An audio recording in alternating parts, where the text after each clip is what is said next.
We'll call the roll on the motion. Mr. Chairman? And I will be urging a no vote. Yes, ma'am. Mr. Chairman, I just wanted to join in with Senator Blumenthal here. This is a sham, and I just heard you talk about precedent. The closest precedent, which what matters to me, is what all of you said. And what you said, Mr. Chairman, and what Senator McConnell said are where he set the precedent. He said the American people should have a voice in the selection of their next Supreme Court justice. Therefore, when he was looking back at the Merrick Garland time, this vacancy should not be filled until we have a new president. This is even closer in time than that. And the best precedent that we really have is when Abraham Lincoln was president, and it was the closest in time that we have had in history to this, when a justice died closest to the election, and he waited until after the election to make the selection. And I look at the words of my colleagues in this committee, people I work with very well all the time. I look at that historical example, and I think it leads us to one end, and that is that we should allow the winner of the election to pick this nominee, that we should make sure that we do this after the election, and that we remember that we have literally millions and millions of people voting as we speak. You all know that. And the final thing that concerns me is that the president himself has been making it very clear why he wants this justice on the court. He says he wants 9 people after the election. He says that he wants a court that's going to overturn Obamacare. He has made all of this clear. So to me, not only do you have your own precedent, not only do you have the example of Abraham Lincoln, but you have the fact that because of what this president has been saying, it undermines this process, undermines the court, and that is why we should delay. And the final word is why we are not working right now on a COVID relief package in the middle of a pandemic is the final pits about this whole process, because that's what we should be doing. That's what the American people want. 74% of them say we should be doing that instead of working on this. And I think the time has come to be honest about what's going on here. You are just trying to ram through this justice against your own words in light of everything this president has said, where he won't even commit to a peaceful transition of power. That's the world we're in right now. It's not some ivory tower where people are talking, with all respect to one of my colleagues, about the dormant commerce clause. This is about peaceful transition to power and the effect that this has on people's lives, the effect it has on their lives when the Affordable Care Act is hanging in the balance, and whether or not people are going to be kicked off of their health insurance for pre-existing conditions. That's what we should be focused on. Thank you. And I join Senator Blumenthal in his motion. I'll recognize Senator Feinstein in a moment. I feel as chairman, I want to hear anybody that wants to speak on this motion. We'll vote. We have a panel from the American Bar Association. We have an 8-person panel, 4 for, 4 against, chosen by the minority and the majority. I will do whatever my colleagues want in terms of motions and being heard.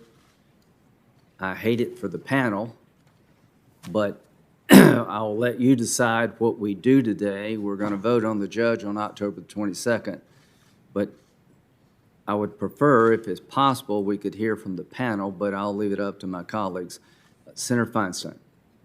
Yeah, thanks, Mr. Chairman. As far as I know, this is being done without any precedent in the time, at least, I've been on this committee, which is about 25 years.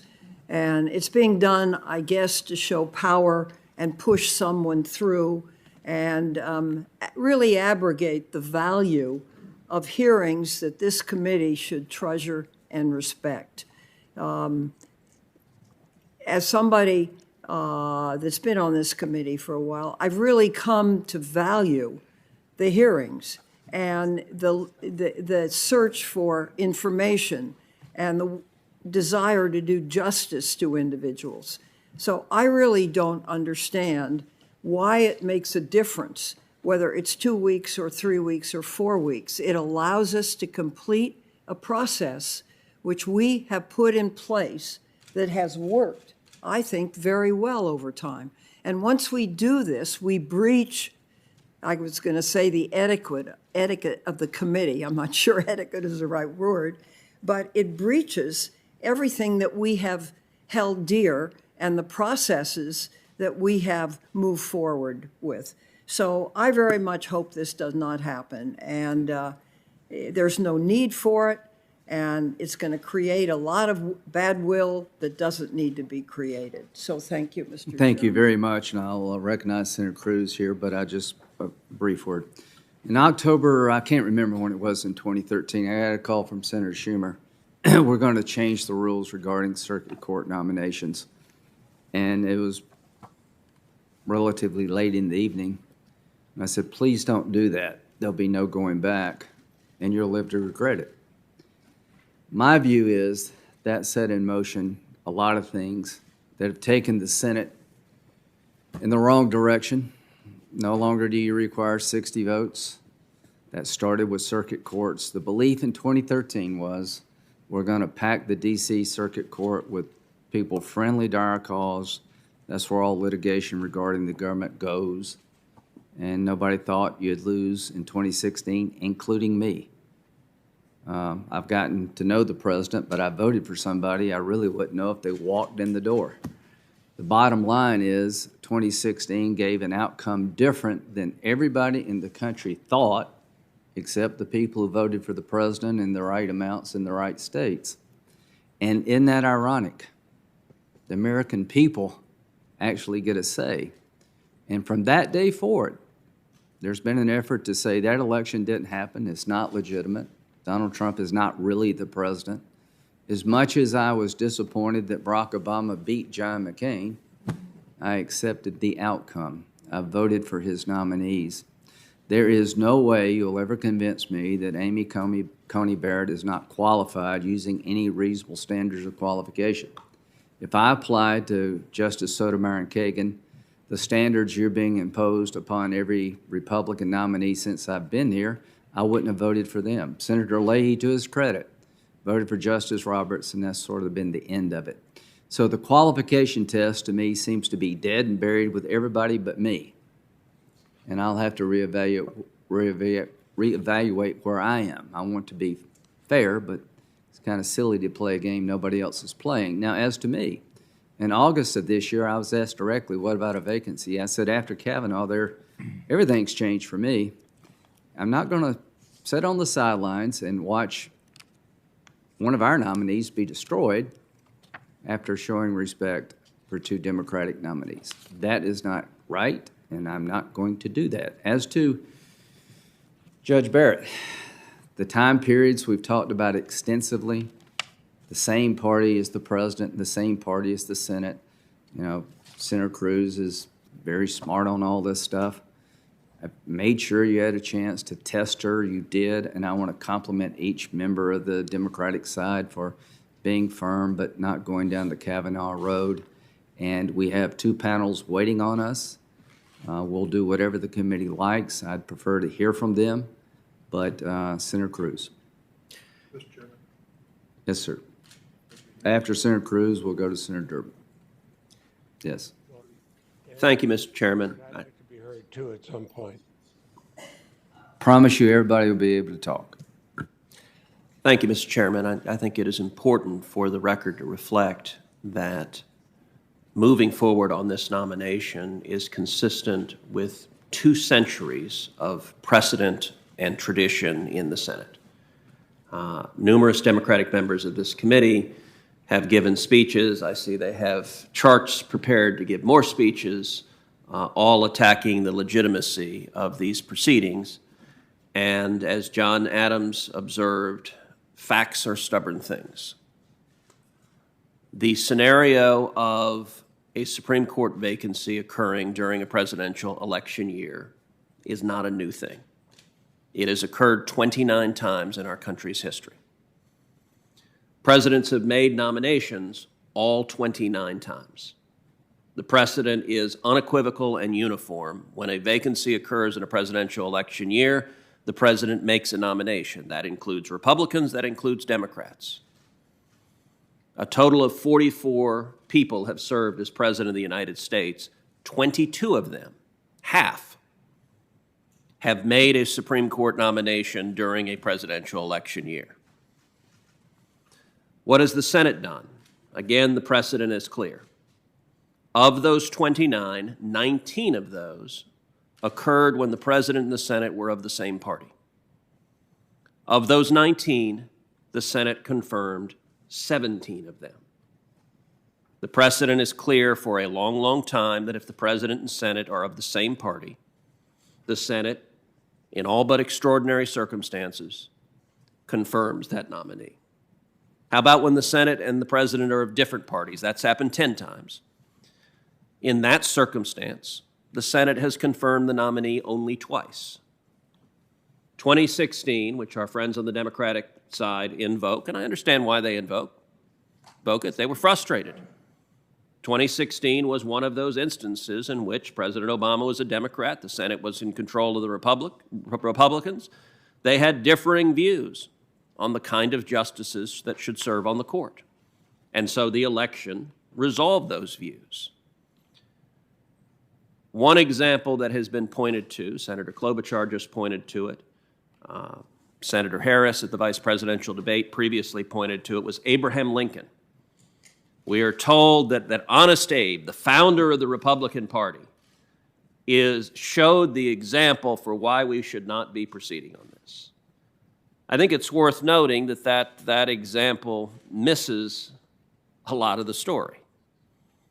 So Abraham Lincoln, in 1864, 27 days before the election, Chief Justice Roger Taney passed away. Roger Taney, by the way, had been the author of the infamous Dred Scott decision, an abominable decision of the Supreme Court.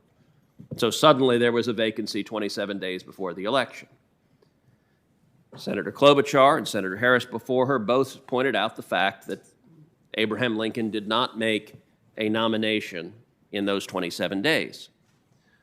What both of them omitted was that the Senate wasn't here. The Senate had left. They had gone home. This was not the age of jet travel. This was not the age of commuting every weekend, jumping on a United flight. They were gone, and the Senate would not return until December.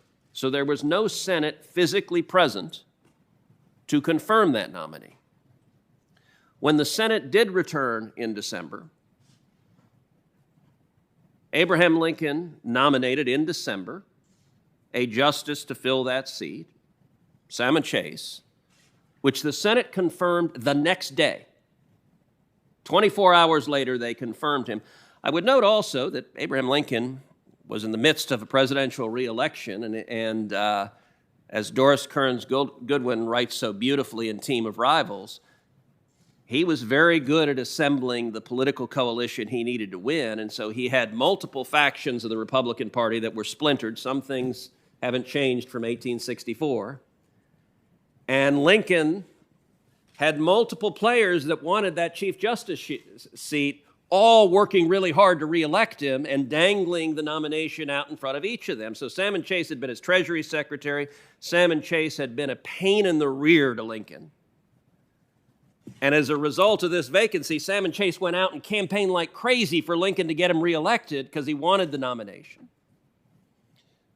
None of that should be shocking as a matter of history. And there are many members of this committee that enjoy being students of history. But to suggest that that is somehow a precedent and that requires us not to fill this vacancy now is, well, I actually can't put it better than the Washington Post, who fact-checked Senator Harris on this claim. And the Washington Post, not exactly a right-wing bastion, the Washington Post conclusion was that Senator Harris's argument, quote, wasn't exactly true. So I recognize that our Democratic friends wish a different president had been elected in 2016. I'm sympathetic to those arguments. I recognize that our Democratic friends wish there was a Democratic majority in the Senate, but the voters decided otherwise, and so this committee moving forward is consistent with over 200 years of history and precedent. I wonder in our time who is the Salmon Chase of the Republican Party. So many to choose from. Senator Durbin. Mr. Chairman, I want to first thank Senator from Texas for his sympathy. We know this is different. What we're witnessing this morning and this week is different than anything we've seen. Some of us have Robert Bork stuck in our craw.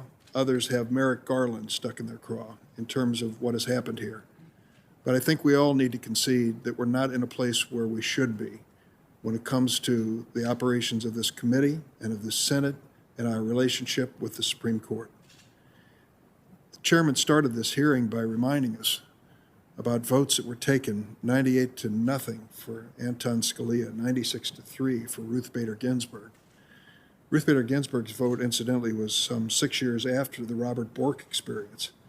How did we manage to put together bipartisan coalitions for people on such opposite ends of the political spectrum, whom we knew going in were very clear in what they believed? And now today we struggle vote to vote, day to day, when it comes to the filling of vacancies on the Supreme Court. I think there are a lot of explanations for it. One of the things that we have witnessed here, and I have witnessed in the time that I've served on this committee, is a denigration of the process to the point where it's almost useless. We've reached a point now where gifted, experienced jurists, legal scholars take that seat behind the table and then deny everything, refuse to answer anything. Consider that. Here we are in a situation where we ask Senator Feinstein, ask the nominee, can a president unilaterally delay a presidential election? She couldn't answer. Too political. Too political. 3 express provisions in the Constitution that spell out that that is the standard for the United States of America. She could certainly have alluded to that. I asked her as a follow-up, can a president unilaterally deny a woman the right to vote? 19th Amendment. Sorry, can't answer it. Could be case come before me someday. It even reached the point where Senator Kennedy asked this learned attorney, professor, and jurist if she had any opinion on the issue of climate change. And basically she said, never thought about it. Don't have any views. What are we dealing with here? We're not dealing with the reality of who this person is and what she believes, but some kind of artifice that we have constructed between the nominee and our questions. I would be afraid to ask her about the presence of gravity on Earth. She may decline to answer because it may come up in a case. You know, it could come before the court someday. And then I look back in history at other nominees, both conservative and liberal, who have answered questions along these lines. What was the purpose of this hearing if we've reached the point now where we really don't know what she thinks about any issues, any major issues? She hides behind originalism. She's not the only one. Many do. But won't even go to the original words of the Constitution when it comes to the transition of power. It just defies logic that we are putting ourselves through this on the notion that we are measuring a person who will spend the rest of my natural life, and many on the committee, serving on the court if she ends up being nominated and approved and confirmed. And we know that this process is really stacked. The president told us so, repeatedly. Where we can't get a direct answer from the nominee, we get direct answers every day in the tweets of the president. We know exactly what his motive was in nominating this person for the Supreme Court. He doesn't cover it up. His motive was to make sure that there'd be someone on the court to eliminate the Affordable Care Act. You have been respectful of the fact that we brought all these photographs before you. I thank you. But I will tell you, they are meaningful to each and every one of us and should be to you as well. These are people genuinely concerned about the future of health care in the midst of a pandemic. They are worried that this deck is being stacked to eliminate the only protections they have at a time when they're facing a life and death scenario every day over masks and their conduct as citizens. And to think what this president has said, one of the members of the committee said, I'm not going to vote for anyone until I am certain that she's going to overturn Roe versus Wade, and then announces I'm voting for her. Well, now we're getting the deck stacked again as to what we can expect. The president has said as much. And then, as a grace note, the president adds, We need to be sure we have 9 justices on the Supreme Court in case there's an election contest. My friends, how obvious can this be? We know what the president had in mind when he came up with this name. Now, she may deny it, but she's denied that she even has a view on climate change. I'm really at a point now where I have to say we have to really believe what the president said. He picked a nominee that he thought would achieve his political goals. And we are breaking the rules of the Senate, breaking the rules of this committee. We are defying our own tradition, common sense, and the mutual respect which led to votes of 98-0 and 96-3. I don't know how we get this train back on the track, but this nomination at this moment in time is not usual, not normal, and it's beneath the dignity of this committee. We should have played by the rules, and the rules would have told us to wait, as Senator McConnell told us 4 years ago, until after the presidential election. When we discarded the McConnell rule, it was clear that all bets were off. We are going for this nominee at any price, at any cost, and one of them is the integrity of this committee. Thank you. I'll recognize Senator Lee here in a second, but let me give you my take on what I saw. How did we get here? We're talking about things unrelated to qualifications. She talked extensively about severability and whether or not zero becomes a tax, that she would apply the law, the holdings of NFIB versus Sibelius. Did the change by Congress change that holding where you went from $1 or whatever it was to zero, but if you cross that threshold, that it would be unconstitutional? You still have to ask the question, can you save the statute through a severability analysis with a presumption that you try? As to climate change, anybody who has doubts about climate change is weird in your world. If you're trying to make her something she is not. You're asking her questions about what happens if the president pardons himself. What is she supposed to say? All I can say is that Donald Trump was the nominee, not her. It's pretty obvious to me what you tried to do to this nominee. Every time you talked to her about the law, she gave you rational, common sense answers. She talked extensively about originalism and how different people could come out with different conclusions using the same process. So I personally reject the idea that she wasn't forthcoming. I thought she was incredibly forthcoming about who she is and the way she would judge. Now, the game has been, since she's been nominated, to get back at Trump, and I understand that's probably what I would do if I were y'all, because there's not much you can say about her ability to be a judge. If anybody in America is ready to go to the Supreme Court, it's Amy Bryant.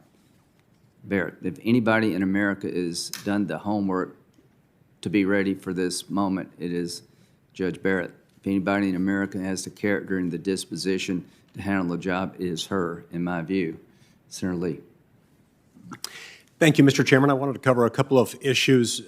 Senator Cruz already covered the first point I was going to raise, which relates essentially to the observation that there is no indication from the historical record that Abraham Lincoln would have deferred to George McClellan on the issue of filling that seat that went to Sam Chase had the election of the fall of 1864 gone differently. None whatsoever. It's just not what happened. Secondly, the Dormant Commerce Clause has been brought up. This is an issue that's deeply personal to me and should be to every American. Look, a Dormant Commerce Clause is exactly... We believe you. ...is actually one of the more important things the federal judiciary does. It's not entirely uncontroversial. In fact, it's been the subject of some controversy. It impacts the way that a state or a political subdivision of a state can treat an article of commerce, and whether or not it can be discriminated against based on its origin or destination out of state or outside the United States. It's controversial for a number of reasons, including the fact that it ends up affecting revenue streams that states and their political subdivisions can access and how they can access them. And it's based on an interpretation of the Commerce Clause of the U.S. Constitution, one that is often understood as providing Congress with an affirmative grant of authority to regulate interstate commercial transactions and channels and instrumentalities of interstate commerce. It has also been interpreted by the courts as creating a cause of action against states, municipalities, and other political subdivisions of states in those circumstances where discrimination against interstate commerce has occurred. This is a significant thing, and to call it insignificant only highlights the fact that there are some issues and not others that some of my colleagues want to focus on. And they've wanted to focus almost exclusively on those issues. Why? Well, I don't know, perhaps in some ways to convert this nominee and other nominees into somebody who can be measured against the backdrop of a Democratic politician. If you're looking at a Democratic policymaker, Amy Coney Barrett is not a policymaker. And as far as I'm aware, she's not a Democrat. You're upset with the fact that she won't unequivocally commit, as some other nominees have, to upholding certain sacred cow precedents. But it's not as though your observation is that she lacks commitment to precedent generally. It's just that she won't commit to certain precedents that might well become subject to additional litigation in the future. It is important, moreover, to remember that elections do, in fact, have consequences. In the election of 2014, the American people voted, and they elected Republicans to the Senate. In the election of 2016, the American people voted, and they elected Republicans to the Senate and a Republican to the White House. In the election of 2018, which I would note here, followed immediately on the heels of, frankly, abominable treatment by members of this committee on the other side of the aisle of Brett Kavanaugh. The American people in the immediate wake of that mistreatment of Brett Kavanaugh and your manipulation of these committee hearings elected a Republican majority to the Senate. Those terms for each of those senators last 6 years, not 2 years, not 4 years, not 5 3/4 years, 6 years. Those terms matter. And just as Ruth Bader Ginsburg herself noted in 2016, there's nothing in the Constitution that indicates that the president is no longer the president in the final term of his office. So too here. So too with U.S. senators. Nothing that makes us less senators, depending on our proximity to our next election. Certainly there is nothing about this nominee that can be left as suggesting that she's anything other than an extraordinarily gifted jurist, is well prepared for her service on the federal judiciary in a different capacity instead of being on the Seventh Circuit on the Supreme Court of the United States. The fact that she won't commit to certain controversial policy positions makes her more qualified for the job, not less. Mr. Chairman. Yes, ma'am. Senator Leahy, I just wanted to respond to. Yeah, we will, but let's, you've spoken. I'll make sure you can respond. I Well, promise. both of these comments by Senator Cruz and Senator Lee I just have wanted to invoked recognize. my name. Okay, go ahead. Go All right. ahead. Senator Lee, I Mr. promise Chairman, I'd you, like to be heard. I promise you will be. Okay. I have nothing against the Dormant Commerce Clause, Senator Lee, but today, just like you did before, you are bringing it up for a reason, and that is to make this seem all esoteric and apart from the lives of American people. I believe that's why you're bringing this up, and that's why we're spending on your side so much time on some of these things that aren't relevant to people's lives. And I figure it's our job, since you guys plopped this nomination proceeding in the middle of an election, it's our job to make people understand how very much, if this nominee gets on the court, it's going to affect their lives. Because the case coming up right after this election is about the Affordable Care Act, where the administration, the Trump administration, has argued very clearly that they should throw the whole thing out, the Affordable Care Act. So whatever academic discussions you have about severability with the nominee, that is the case that they are making. And so what I did the last few days, and so many of my colleagues did up here, politely, was make the case about where this nominee is. She wouldn't even answer if she knew that Donald Trump's position was to try to get judges on who were in favor of striking down the Affordable Care Act. She wouldn't answer our question. So I got to look at the tracks. As I said the other day, up in northern Minnesota, we follow the tracks. We follow the tracks, the deer tracks, to see where the deer went. So all I'm left is with her tracks. And what her tracks showed me was that she blatantly criticized Justice Roberts for his argument, his legal reasoning for upholding the Affordable Care Act.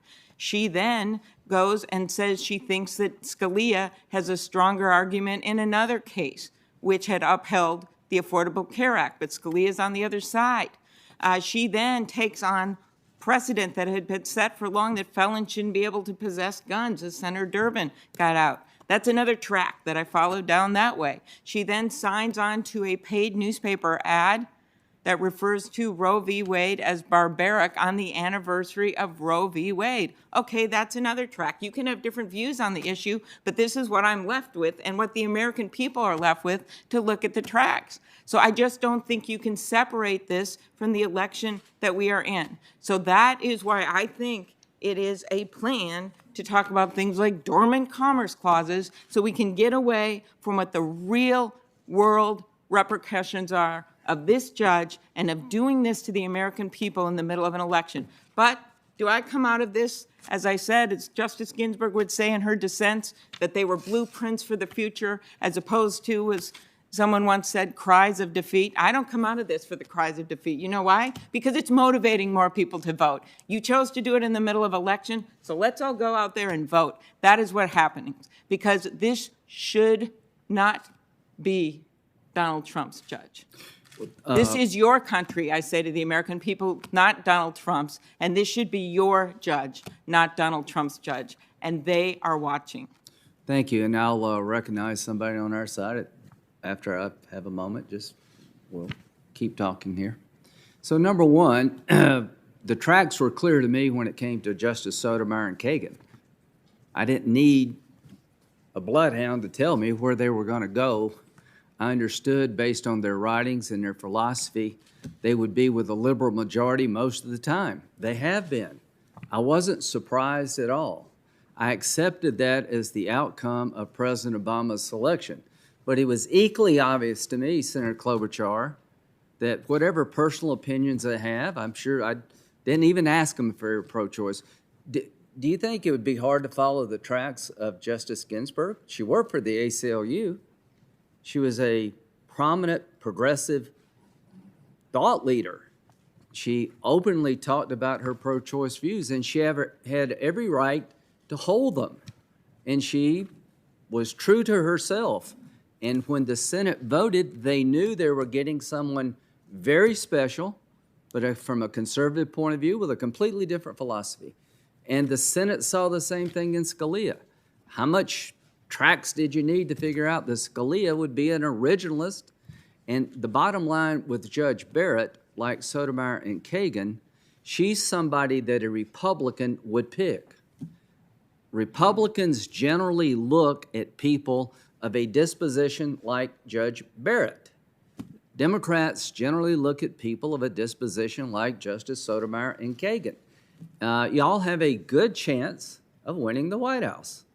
I don't know where the polls are going to be. Thank you for acknowledging that. Yeah, I think it's true. I think the public will go into the voting booth and they'll say, okay, I've seen the kind of judges Democrats will nominate. I've seen the kind of judges Republicans will nominate. And that will be important to people. I think that Judge Barrett is exactly the kind of person that you would expect any Republican president to consider. Not because there's a bunch of money to get us there, just because of who she is, the way she's lived her life, and the philosophy she espouses. So with all deference and respect to Senator Klobuchar, this is not hard to figure out. It wasn't hard for me to figure out that Sotomayor and Kagan were of a disposition different than I have, but I trusted them in the big moments to apply the law and not turn it upside down. And they have been with a liberal majority, but I don't believe they've been activist judges. I really don't. And every time they rule in some fashion that the conservatives and America don't like, I get blamed for it. Now I'm getting blamed for everything Roberts did. All I can tell you is that I found them all eminently qualified. And if Judge Barrett decides that the Affordable Care Act can stand because of severability, I don't want you to be surprised, because it's pretty obvious to me she's thinking long and hard about that. I have no idea how she will rule. So at the end of the day, I don't own what they do once they leave here. I make a judgment. Do the people before us, are they qualified by any reasonable standard of intellect and character? And the answer is yes. How did we get 96 and 97 votes for Scalia and Ginsburg? That was the analysis, was qualifications. If we go any deeper than that, President Obama voted against Bush nominees. He said qualifications get you to like 70% or 80%. The heart is what you need to get over the line. I don't know how to do that. And when President, then Senator Obama, applied that standard, I said, oh my gosh. Basically what you're saying is I'm not going to vote for anybody that doesn't think like me judicially. And it is as if the election didn't exist when it comes to judges. So to my colleagues, it's okay to have this hearing now. It's okay to vote now because, as Justice Ginsburg said, presidential terms are for 4 years.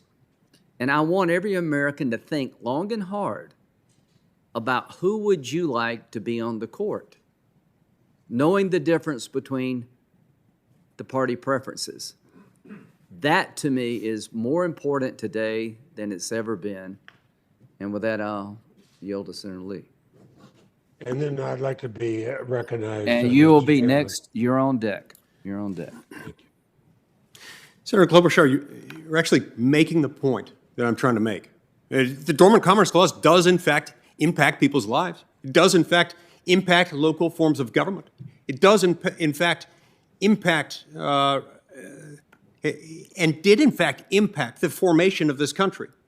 It was the economic balkanization of the states following the revolution during the Articles of Confederation that led to the need for the Commerce Clause to begin with.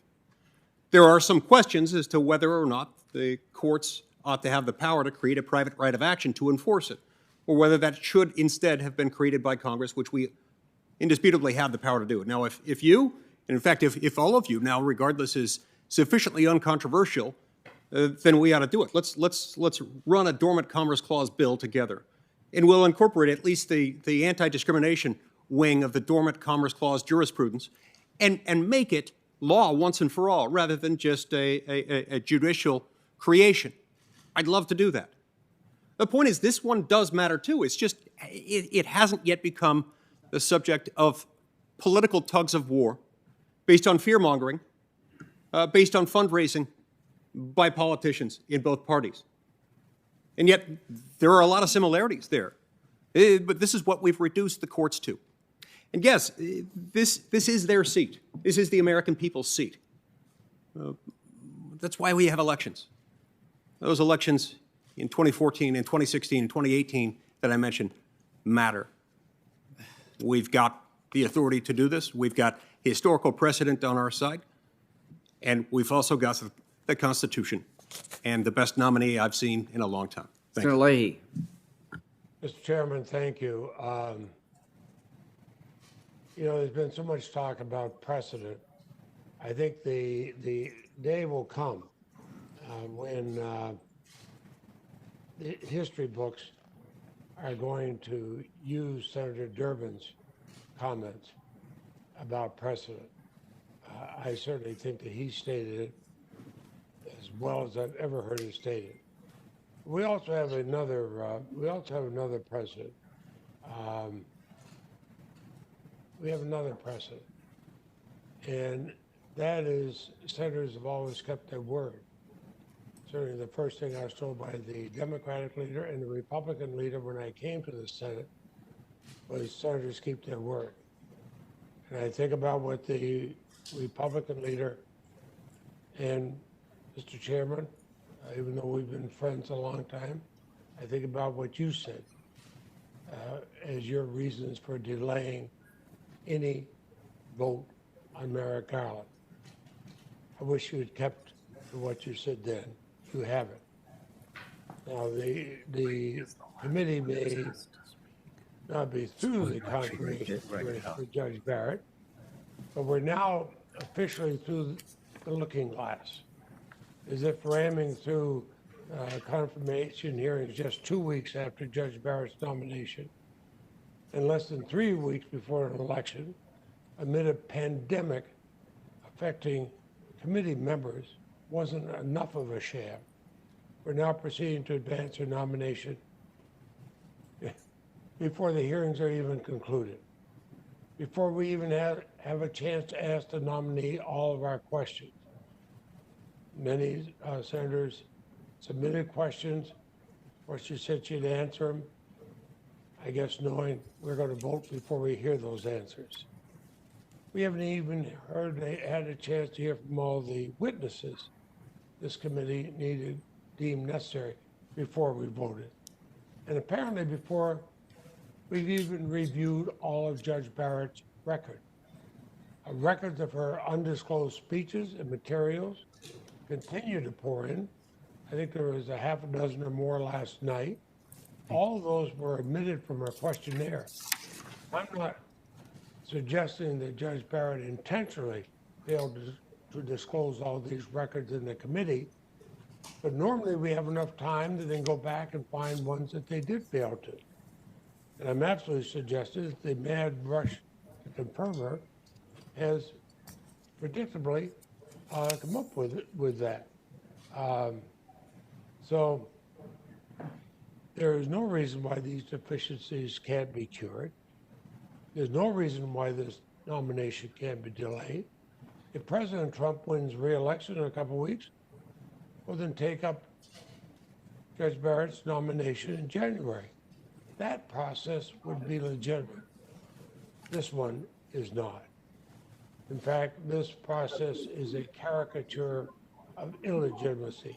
The fact that we had a nominee before Justice Ginsburg was even buried in order to jam this election through, this nomination through before the election,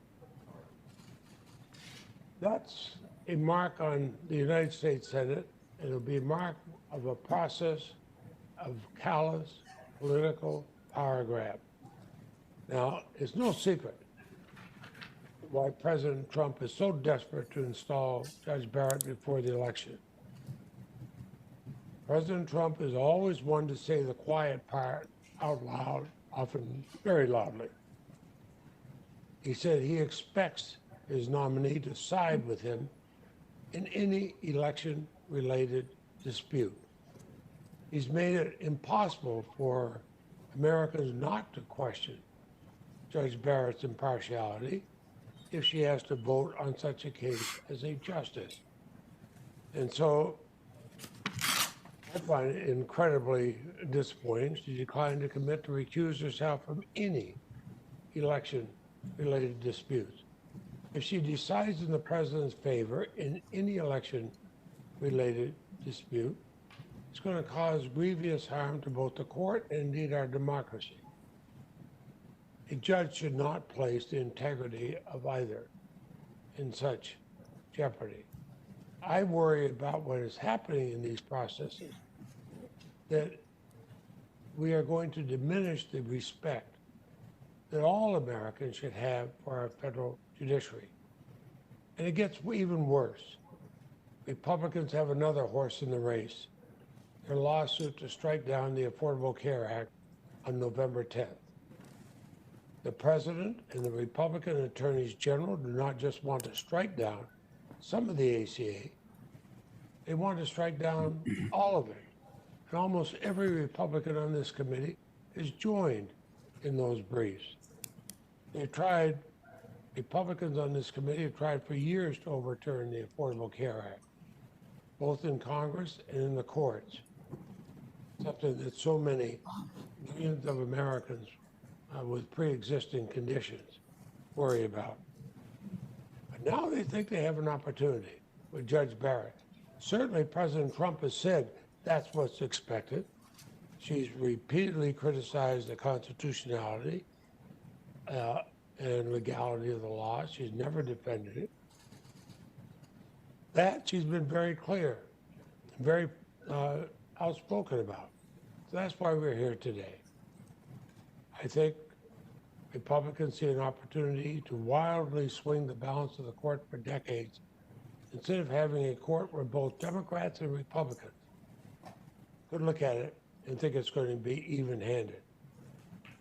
I've voted for more Republican judges since I've been in the Senate than probably anybody on this committee.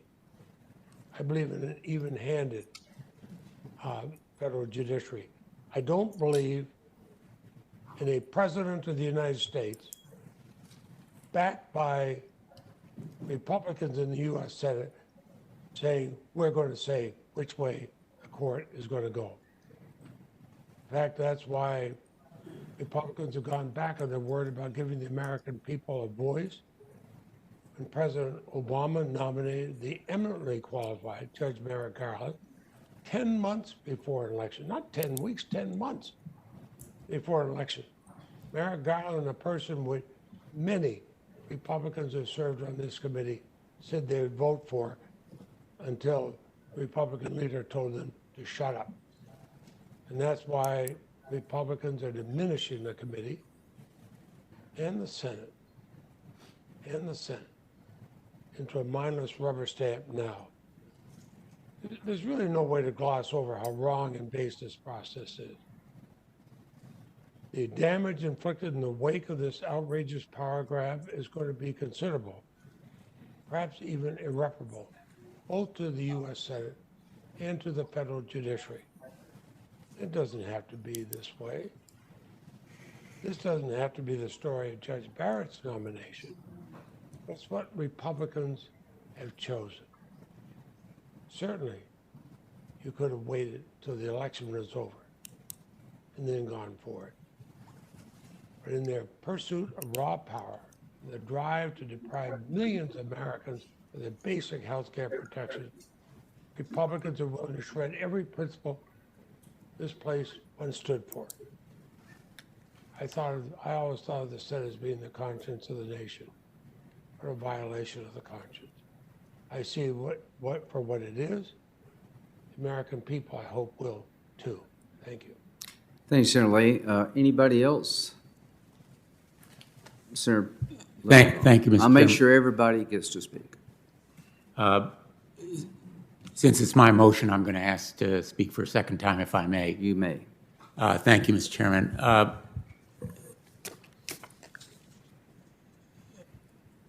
like to have a roll call vote on this motion because I think it is so serious. The motion. Do you want it is- now, or you want people to speak? I'd like to allow everyone to speak who would like to Okay. speak. Okay. And I thank you for this opportunity. You know, there are very few written rules around here. The most important rules are the unwritten ones. The most important of those rules is you keep your word. We all know that the United States Senate works, and our democracy really works, because people keep their promises. Members of this committee, on the other side, promised when Merrick Garland's nomination was given no hearing, no vote, members would not even meet with him, that never would a Supreme Court nominee be considered during an election year. You were breaking that word. And with all the rhetoric about precedent and history and everything else, and about the wrong direction that the Senate is going, in essence, you're taking another step in that direction. We sought on our side to bring into this room real people who would be affected by this nomination. We couldn't bring them to the hearing room as witnesses. We couldn't have them be present here because we are in the midst of a pandemic and we should be dealing with that health crisis instead of considering the nomination of someone who has said in effect that our present health law should be struck down. But we put them in the room here, and we saw their faces and voices. Natalie Barton, whose brother was killed in Newtown, and who wants common sense, sensible gun violence prevention laws that this nominee has indicated she's antithetical to upholding. Kristen and Michael Song, whose son perished as a result of the lack of safe storage of a firearm, and who wants a safe storage law, Ethan's law, nationally. Veterans who want emergency risk protection orders so that their friends and fellow veterans will not commit suicide because they should have weapons taken away if they're going to use them to commit suicide. I wish I had a nickel for every time I've heard this term, elections have consequences. We all know elections have consequences. What we are seeing here is an exercise of just raw political power. You're moving ahead with this nomination because you can, but might does not make right. And the American people put us here to do what we think is right. And in your hearts, you know that what's happening here is not right. It's not normal. So the real people eventually will judge us. History will haunt this raw exercise of political power that threatens to strike down protection for people with pre-existing conditions, including now COVID-19, as well as heart disease, asthma, cancer. About half of all Americans, at least half the people in Connecticut, 1.5 million, 130 million across the country suffer from those pre-existing conditions. Their lives are at stake. And that's why I brought into this room Conor Curran, who suffers from a disease that would have killed him by now without the Affordable Care Act. But the most important message from Conor Curran was what he wrote to this nominee, Amy Coney Barrett. He said, doctors take an oath, first do no harm. Can you take that oath? Same question might be put to us. First, do no harm. Can we take that oath? So I hope that we will recognize, my colleagues will recognize, that delaying this nomination is the right thing to do here. We're talking about moving ahead on it before we've even finished the hearing. We haven't heard from those witnesses who are going to comment on the qualifications of this nominee. And yet we're talking about moving ahead. Mr. Chairman, would the senator yield to a question? Well, I'm going to be finished in about a minute. Would you yield to a question when you're finished? Yield at that point. I just close by saying there's more information that's coming out every day. As I mentioned, CNN disclosed last night additional statements and speeches and talks, which is one of the reasons why I made this motion. There's more to be learned here. We have an opportunity and an obligation to scrutinize this nominee for a lifetime appointment to the highest court in the land. And what's really insulting to the nominee is the president has in effect said he wants to put her on the court as a result of this rush process so she can decide his election. She refused to commit. She would recuse herself from sitting on that case, and that eventually will do grave harm to the court itself, to leave that question unanswered for the American people. And as we know, and she said it, The orders of the Supreme Court are not self-enforcing. The Supreme Court has no armies, no police force. Its authority depends on the trust and faith of the American people in its legitimacy. I revere the Supreme Court. I was a law clerk there. I've argued cases in front of it, including both Justice Scalia and Justice Ginsburg. Both gave me an equally tough time, but I trusted that they were going to take a position based on the law.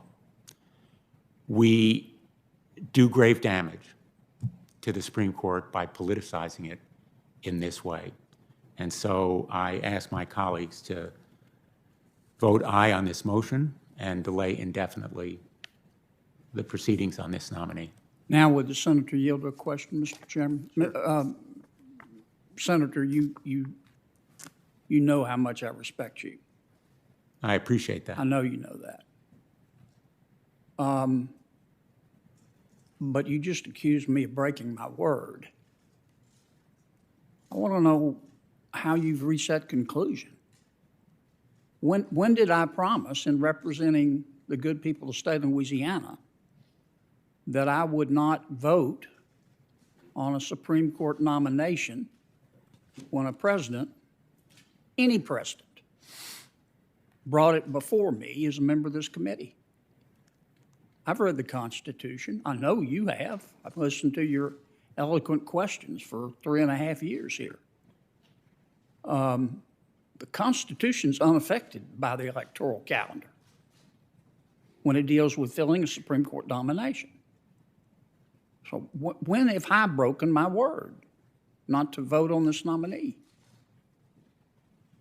If I may respond, Mr. Chairman? Yes, that's a legitimate question. Senator Kennedy, I never said you made that promise. I never said any specific member of this committee, but I can name some names, and I wasn't going to do so, but I think the record will confirm that the chairman, in effect, made that commitment. And I mean, well, the no chairman can disrespect defend to himself, anybody on but this committee. I heard And- you say, Richard, that the Republicans on this committee have broken their word, and I take that seriously because of my respect for you. Are you alleging that I've broken my word? I am not saying that you personally broke your word. I'm saying that any of the members of this committee or of the Senate, and there are others, and I don't think we should be personal in this committee meeting. The fact of the matter is, and you know well, that there were numerous statements at the time that Merrick Garland was denied a hearing, was denied a vote, was denied even meetings, that it was improper to have this nomination go forward during an election year. That was 9 months, not 30 days.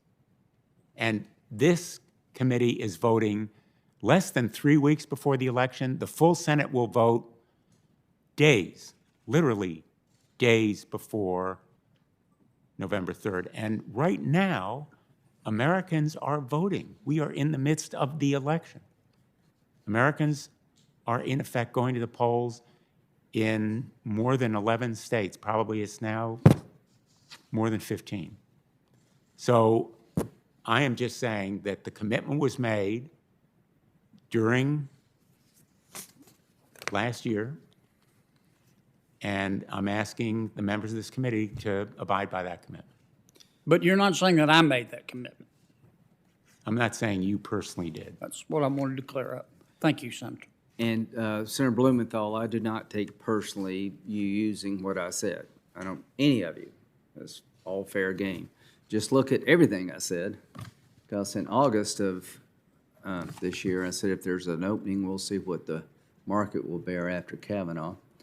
Because up is down and down is up. So that's what I said also. But nothing personal. Senator Hirono. Mr. Chairman, I have 15 quotes from 15 Republican senators saying that Sure. the election should Absolutely. decide. I will put them on the record if I could. Absolutely. Thank you. Without objection. Senator Hirono. Thank you. Mr. Chairman, I do associate myself with the remarks of my Democratic colleagues as to the legitimacy of this hearing.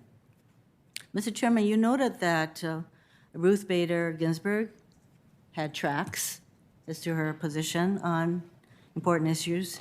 You also noted that Elena Kagan had tracks.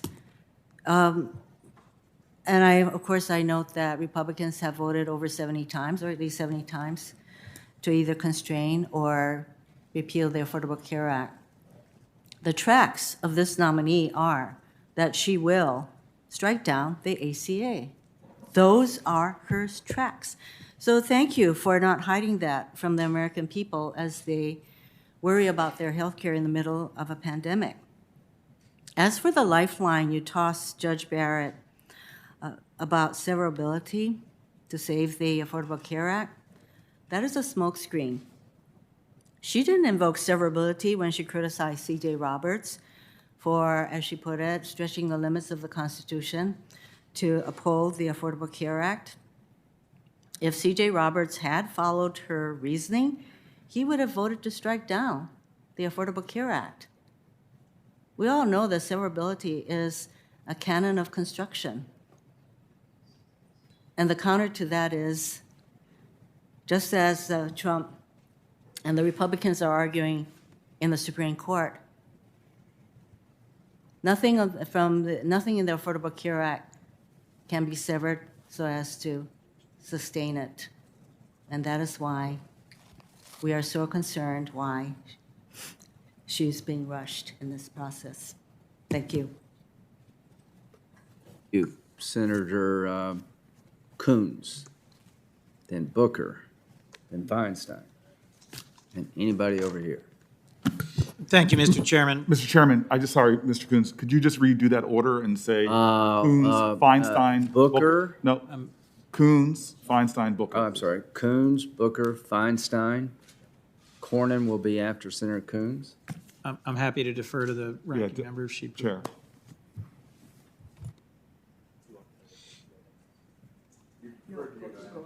I'm happy to stay here until 1 o'clock, October the 22nd, but, all right. If I may, Mr. Yes, ma'am, Chairman. you may.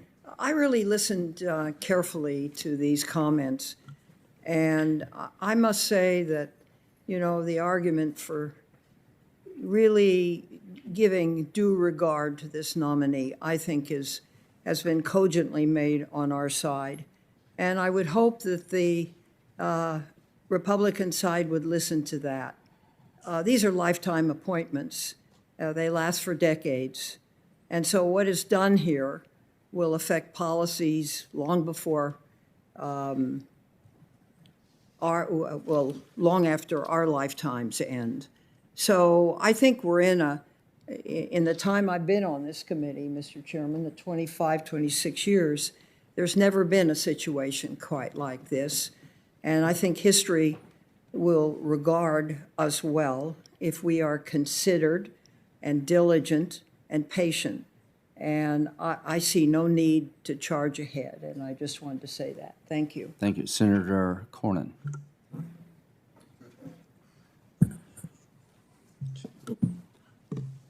Mr. Chairman, during my opening statement, I quoted James Manley, who we all remember worked for Harry Reid for many years. And he was quoted as saying on this nomination, the groups want blood. Democrats on and off the committee want a real fight. Well, I guess this is what passes for a real fight. I'm really struggling to find out and to understand why Judge Barrett is such a threat to them. Is it because they've become accustomed that when they lose elections and they lose votes in the Congress, they depend on the courts to bail them out? That's not what judges should be doing. Judges should be trying to determine what the intent of Congress is, because we're the ones that are accountable to the voters. They are not, by definition, by the fact they have lifetime tenure. That's why it's so important to have judges like Amy Coney Barrett She doesn't want to substitute her opinion for ours. She wants ours to prevail. She wants majorities respected. That's the American system. So I think a lot of the arguments, and maybe it's just so obvious, nobody needs me or wants me to say it, but all these straw men they keep raising, this tacitly, well, the unspoken accusation against Judge Barrett is she's going to violate her judicial oath. That the sort of integrity and character she demonstrated here, that somehow she will leave that all behind in order to accomplish a result in a future case she hadn't even heard. It's just absurd. So I think the regret, the disappointment of our Democratic colleagues is real because they've become accustomed to the Supreme Court being policymakers and being a body that bails them out if they can't win the election or win a vote in Congress.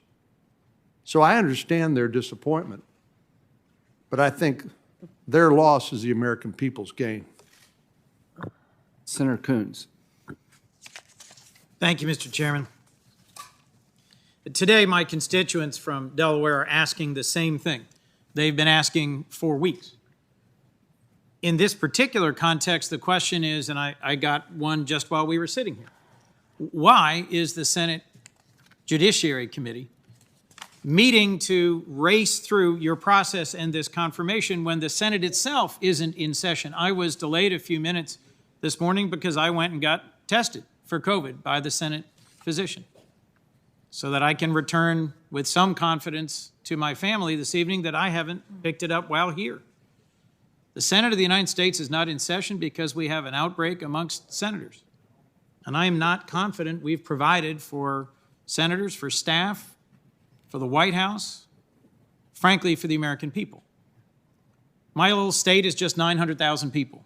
And how many people filed new unemployment claims last week? Almost exactly 900,000 people. My hope is that we will get back to the work of trying to deliver the relief small businesses, Americans, those unemployed, those infected desperately need. But I've worked hard to bring the voices of real Delawareans into this discussion because it's easy to miss in the seemingly abstract conversations about things that really matter to lawyers, like the Dormant Commerce Clause, and I look forward to our long-delayed debate on that, Senator Lee. Conversations about originalism, precedent stare decisis, about what is or isn't the precedent either for this committee, for confirmations, or for the Supreme Court, can leave the millions of Americans struggling in the middle of this pandemic and the recession that I would argue is made worse by the bungled mishandling of this pandemic by our president, a little cold. I am gravely concerned, Mr. Chairman, that you and the majority are standing on the edge of a precipice of pushing through a nominee in a way you yourself said was unthinkable 2 years ago in the last days of the last quarter of this presidency. We are 19 days from the presidential election. A majority of states are voting. People stood outside for 10 hours in Georgia yesterday. That's the good news. I think they are that determined to vote. We heard repeatedly from the nominee that she has no agenda. But I'll tell you, the agenda of President Trump in choosing her and the agenda of the Republican majority in racing forward with this confirmation, that is clear. My colleague from Illinois said that this process has turned into something that your average American has real trouble discerning what's going on. We keep asking earnest questions. The nominee keeps declining to answer them in any substantive or meaningful way. And we do have to ask ourselves, is there any path towards getting a confirmation process in this body back onto a real and a rational footing? But we are about to have a vote in this committee, and that's why I will support my colleague from Connecticut's motion, where we haven't even heard from the last panel of witnesses today. We haven't even heard responses to the questions for the record. This is an unprecedented context and with unprecedented speed. You don't convene a Supreme Court confirmation hearing in the middle of a pandemic while the Senate's on recess, while voting has already started in a presidential election in a majority of states because we are simply concerned about abstract ideas or the neutral application of law. And you don't mangle and mishandle my predecessor and attribute to him some rule and then restate that rule as the McConnell rule and then ignore it and then state up is down and down is up when nothing could be further from the truth. This is not on the level. You don't go against your own promise after you've already claimed as a matter of high principle justices shouldn't be confirmed in election, and after you've already blockaded a centrist, competent, highly qualified nominee for exactly that reason, because you solely care about methodology. This is about the president's disastrous response to a pandemic and a decade-long unfilled pledge embodied in one party's platform to overturn protections for a majority of Americans in the middle of a pandemic. As my Democratic colleagues and I have been working, laboring to lay out, there will soon be, if Judge Barrett is confirmed, a hard turn to the right on the Supreme Court. A change in methodology, a change in approach, a change in principle that will have practical, pragmatic, and lasting consequences for a majority of Americans.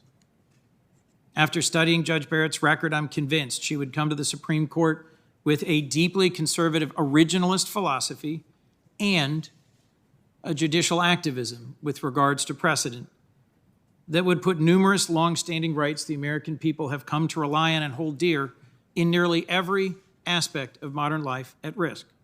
Simply put, I believe she will open a new chapter of conservative judicial activism unlike anything we've seen in decades.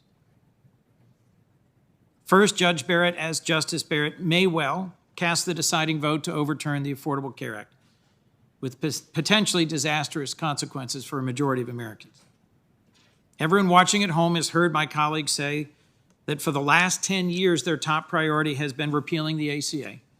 And every single Republican senator on this committee has talked publicly, repeatedly about their desire to get rid of that law at some point previously. So too has President Trump. Despite their best efforts, they have so far failed to do so here, and in my view, have failed to advance a credible alternative plan for how to deal with pre-existing conditions and give them lasting protection. So now I think the last best shot for accomplishing this goal is at the Supreme Court. That's where Judge Barrett comes in. As she conceded during our questioning or exchange, Judge Barrett has written in no uncertain terms she thinks Chief Justice Roberts got it wrong in his ruling upholding the law against a constitutional challenge. She wrote that article in early 2017 and then months later found herself on President Trump's short list for the court. Meanwhile, the Trump Justice Department has joined a challenge to the ACA that is back in front of the Supreme Court to be argued just a few weeks from now on November 10th. President Trump and his administration are arguing in no uncertain terms the court must tear down the entire law. Now, my colleagues have said this is fear-mongering. This is baseless political theater. But to anyone who thinks this challenge is far-fetched, just read the brief. Just read the brief filed by the Solicitor General of the United States or the one filed and co-signed by 18 Republican attorneys general. Most importantly, consider what our president himself has said about what he expects from his judicial nominees. He lashed out at Chief Justice Roberts over and over for his decision upholding the Affordable Care Act and pledged as a candidate his nominees would do the right thing and overturn the law. It isn't just the ACA that's on President Trump's agenda for the court. He's made clear he wants to overturn the ACA, he wants to overturn Roe versus Wade, and most concerningly to me, he has repeatedly made statements that he expects his nominee to hand him the election if there's a dispute in the courts. As I made clear in my exchange with Judge Barrett, I am not suggesting that she's engaged in any inappropriate conversations or commitments with the president. That's not at all what I'm saying. It was the president's conduct himself that has put this issue in front of the American people. His repeated undermining of the credibility, safety, and security of our election should be alarming to all of us His refusal to commit to a peaceful transfer of power and to respect the results of the election should give all of us concern, those of us who've pledged to uphold and defend the Constitution under all circumstances. I'm sorry?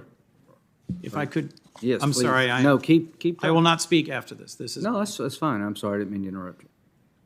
Judge Barrett also steadfastly refused to answer whether she believed Scalia was correct in his criticism of Griswold versus Connecticut, a case decided when I was just 2 years old that protects the right to use contraceptives in the privacy of one's home, and is an important landmark case because it is the anchor, as we all recognize, to the line of substantive due process jurisprudence.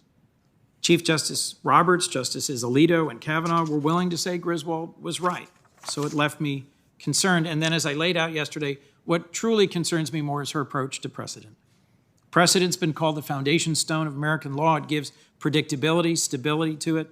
And as I walked through yesterday, I've concluded that Judge Barrett is even more willing than Justice Scalia to overturn precedents with which she disagrees, and made clear that justices should feel free to overturn cases that they believe were wrongly decided, which, if she deeply holds the originalist philosophy she's espoused, may mean that dozens and dozens, in fact, as I detailed in a chart yesterday, more than 120 cases, long settled in many cases, may be at risk of reconsideration. And they will cover, yes, healthcare, yes, privacy, but education, consumer protection, marriage equality, criminal justice, a range of cases a majority of Americans believe are long settled.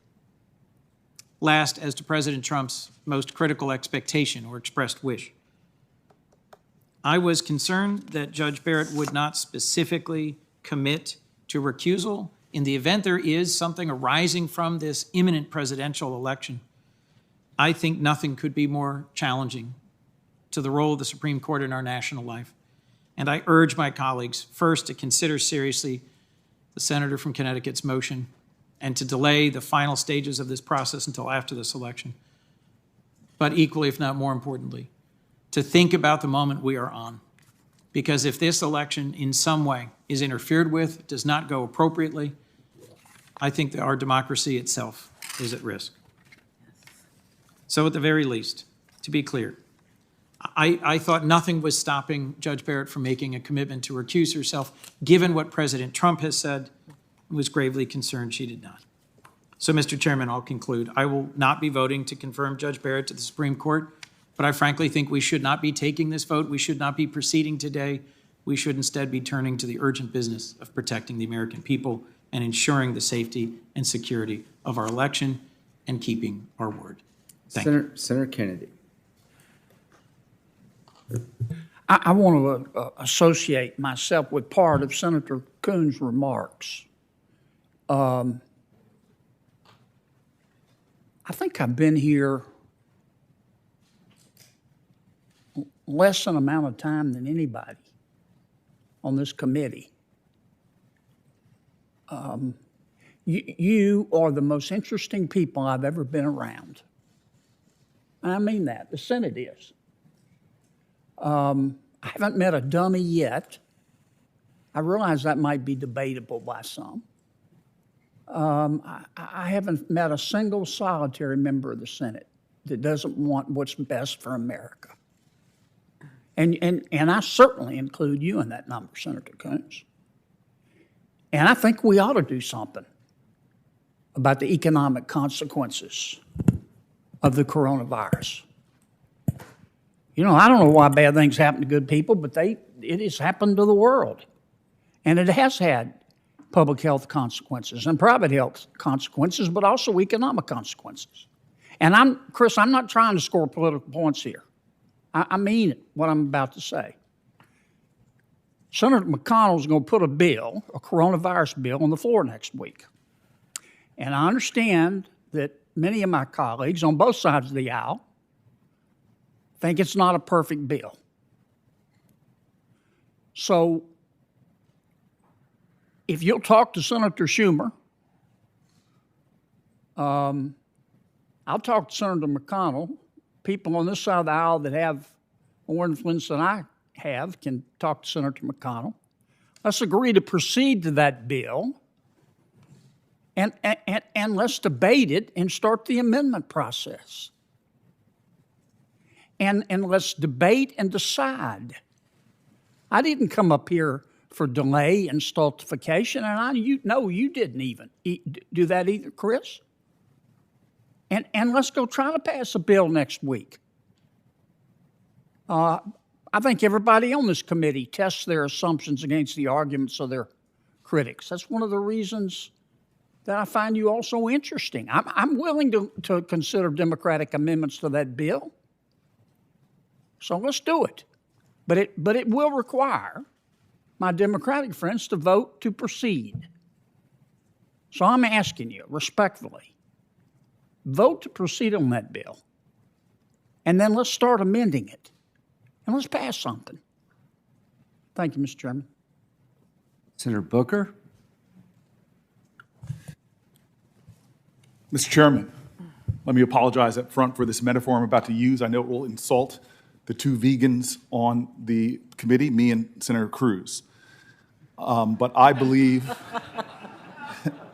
Point of personal privilege. Oh, I'm sorry, Senator It may be Cruz. one step below the Houston Astros thing. Coming I just from want Texas. I just want the people of Texas to know the truth. He is a closet vegan. I recognize, Mr. Chairman, that this goose is pretty much cooked. And I love the body postures of all of us around when people are talking and when people are saying things very original, as Mr. Kennedy just said. Folks look up and listen, and when folks are repeating what others consider to be the routine partisan posturing, I see lots of heads go down to the cell phones. So let me try not to do anything routine with the hope that my colleagues will listen to me. First of all, just with the hearing, I do think some of the things that you said earlier are right. This was a hearing conducted with decorum and professionalism. I think that's something I think all of us can at least agree to. We had some criticisms going back and forth. I found things that were troubling to me during this hearing. I tried to elicit in both private conversation and in the hearing, just conversations about what I think is one of the issues that we don't speak enough about in the United States of America, which are issues of race. I have been extremely proud of the fact that we are a Senate now that has more blacks serving on it than at any time in history, and I've been really grateful to watch my Senate colleagues, often on the floor of the Senate, my colleague Tim Scott, speak about the truth about race, and literally the last time I saw him do it, get applause from his Republican colleagues about his experiences. A United States Senator, and I have my own, who has had experiences with the Capitol Police here that have been stunning, I think, to many of my colleagues to recognize this goes on. And here we are in the backdrop of what I think is, and somebody can correct me or fact check me, what I think is the largest period of demonstrations in the history of the United States, greater than any in the civil rights movement, of millions of Americans, often in predominantly, if not all, white towns, coming out to protest issues of race. And I was surprised that in this backdrop, issues of race are so important to the Supreme Court that we had a nominee who couldn't even talk to a law review article that they wrote. And that's not, and I heard Senator Kennedy ask her yesterday, which made me smile, as you often do, my friend, ask her if she's a racist. Clearly, she's not a racist, nor is anybody who is serving in this committee. But it's not out of the bounds to ask questions about this, being that in the lifetime of my family, there have been members who've been affected by Supreme Court decisions in pretty profound ways. And it's issues that are going to continue to come up. I did find it also surprising. That's fair. Thank you, sir. And I did find it surprising that this conversation, and again, I'm new to this committee, and this conversation about does a nominee answer questions that reflect their philosophy. I thought there were a lot of questions that were in bounds that she refused to answer. And I think that is the erosion of precedent that's going to continue in this committee. We are now heading to a period where the instructions that every Supreme Court nominee is going to get is just to not answer things, like to not being able to answer whether you believe in the peaceful transfer of power. I just found that stunning. I really did. I mean, I don't think we could ask anybody in the United States Senate, House members, high school history teachers, if they don't think that that's something somebody should do. So I found that surprising. But I'm not here to rehash comments I made in my opening about why I think this is wrong to do this. What I'd rather do, and Chairman, I think you're probably going to send me a note or flowers, but tomorrow will be the 7-year date to the date of when I got elected to be in the United States Senate. And thank you, Senator Kennedy. Maybe you'll be the only one that marks. Well, just a congratulations be sufficient. I appreciate that. I mean that. And before you go on, this is pretty contentious time, and Twitter's blocking a story about Biden and the world's turning sideways and all. I'm going to talk about that in a minute, Senator Cruz. But there would be no First Steps Act if Senator Booker, at a very crucial point in time, decided to find common ground. If they ever write the history of that bill, I'll attest to the fact that when it was about to fall apart, you kept it together. You kept your eye on the prize. I just wanted to say that. And I'm going to attest to the fact that you and other colleagues, just yesterday, after I did talk about race, had a conversation with me about the work that we can still do together on those issues. I came to the Senate, people said it was impossible for us to pass at least some of the legislation that Dick Durbin on our side really led to get things done. I'm really proud of some of the work we've done in this committee. So I just want to actually talk about that moment I came to the United States Senate. I was elected on the 16th. My dad had just died 6 days earlier. And then I came down here grieving. My staff knew right before Vice President Joe Biden swore me in to take me over to see John Lewis, which was one of the more moving moments of my life. And my mom, in tears, walks me to be sworn in on the floor of the Senate, which was Halloween, October 31st. Now, what happened about a week later was the rules of the Senate were changed, which I've heard a lot about from colleagues about breaking the Senate. Imagine me, and again, I literally was so a little bit naive to the functioning of the Senate, and this is not an exaggeration, it's the truth. I got sworn in and we had a vote, and I didn't know how to vote. I thought there was a button you pressed. I'm looking around for it, and Menendez has to tell me, just raise your hand and say aye. And so next thing you know, I have senators coming to me to lobby me about changing a rule that surprised me because the word they were using was nuclear option. And so that got my attention. Why the heck are we doing something called the nuclear option? I mean, I thought I was going to be coming here to talk about treaties to try to prevent nuclear proliferation or nuclear catastrophe.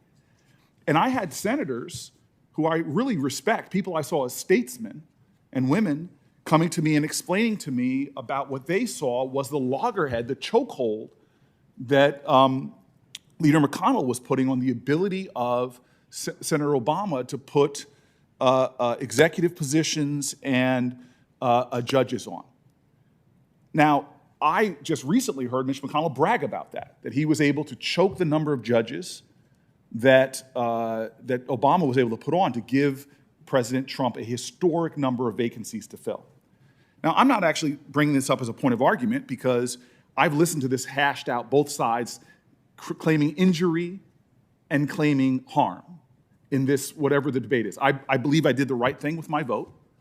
But I think I have heard the grace on both sides in private conversations with people telling me that this body as a Senate and telling me that this committee is terribly broken and remarked to me that we are tumbling towards a very bad reality. And so that's what concerns me right now in this moment, that this is another moment where we are, as an institution, eroding our norms to the point that we all are bemoaning it. Everybody, I have heard on both sides of the aisle, bemoaning it. But this isn't happening in an isolated vacuum. It's not. It's happening in a time of terrible crisis for our country. And sometimes I walk around the halls of the Senate and I feel like we're that frog in boiling water that's been having the temperature turned up so slowly that they barely notice it and are barely remarking on it. I just want to ask my colleagues to think about what is happening in the context of American history right now. And some of you all may not agree with me, but I've had enough Republican colleagues of mine that have been willing to speak out about some of these things that are really troubling to me. I saw a president of the United States bringing in military and turning gas and rubber bullets on peaceful protesters in Lafayette Park. And for what? There are people of faith, all of us around here, to hold up a Bible in an awkward way for a photo op. That was such a stunning moment that I watched a lot of what I call statespeople in America come out strongly against it, including some people in this body on the Republican side. It pushed, as I mentioned earlier, General Mattis, who we all know it believes in the restraint of power in your voice, to come out and call the President of the United States a danger to our democracy. That is stunning. But it doesn't stop there. I don't know if I can point, there are better students of history on this body than I am, of a president before an election doing things to compromise the outcome and saying, if I don't win, clearly, unequivocally, this election is rigged. That's something that the presidents of my lifetime, George Bush, Ronald Reagan, would never have said. And for those of you who don't think it's problematic, we have armed militias now gearing up. Go to the website armyoftrump.com.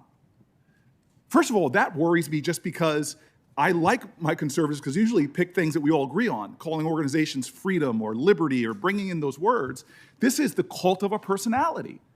Not defend the United States, not make a fair election. This is the army of Trump. And am I exaggerating when we literally are sitting here while we have people like our governor of Michigan, where people are putting together plots to abduct elected officials in the United States of America? Does this not trouble us?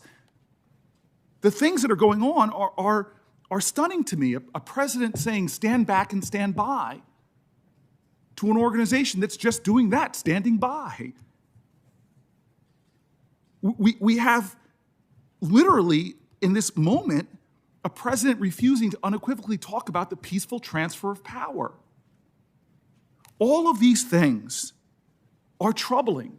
And I know some people want to cast them in partisan ways, but even the Constitution mentions the census and mentions the post office. Heck, both of those institutions of our democracy are under attack right now.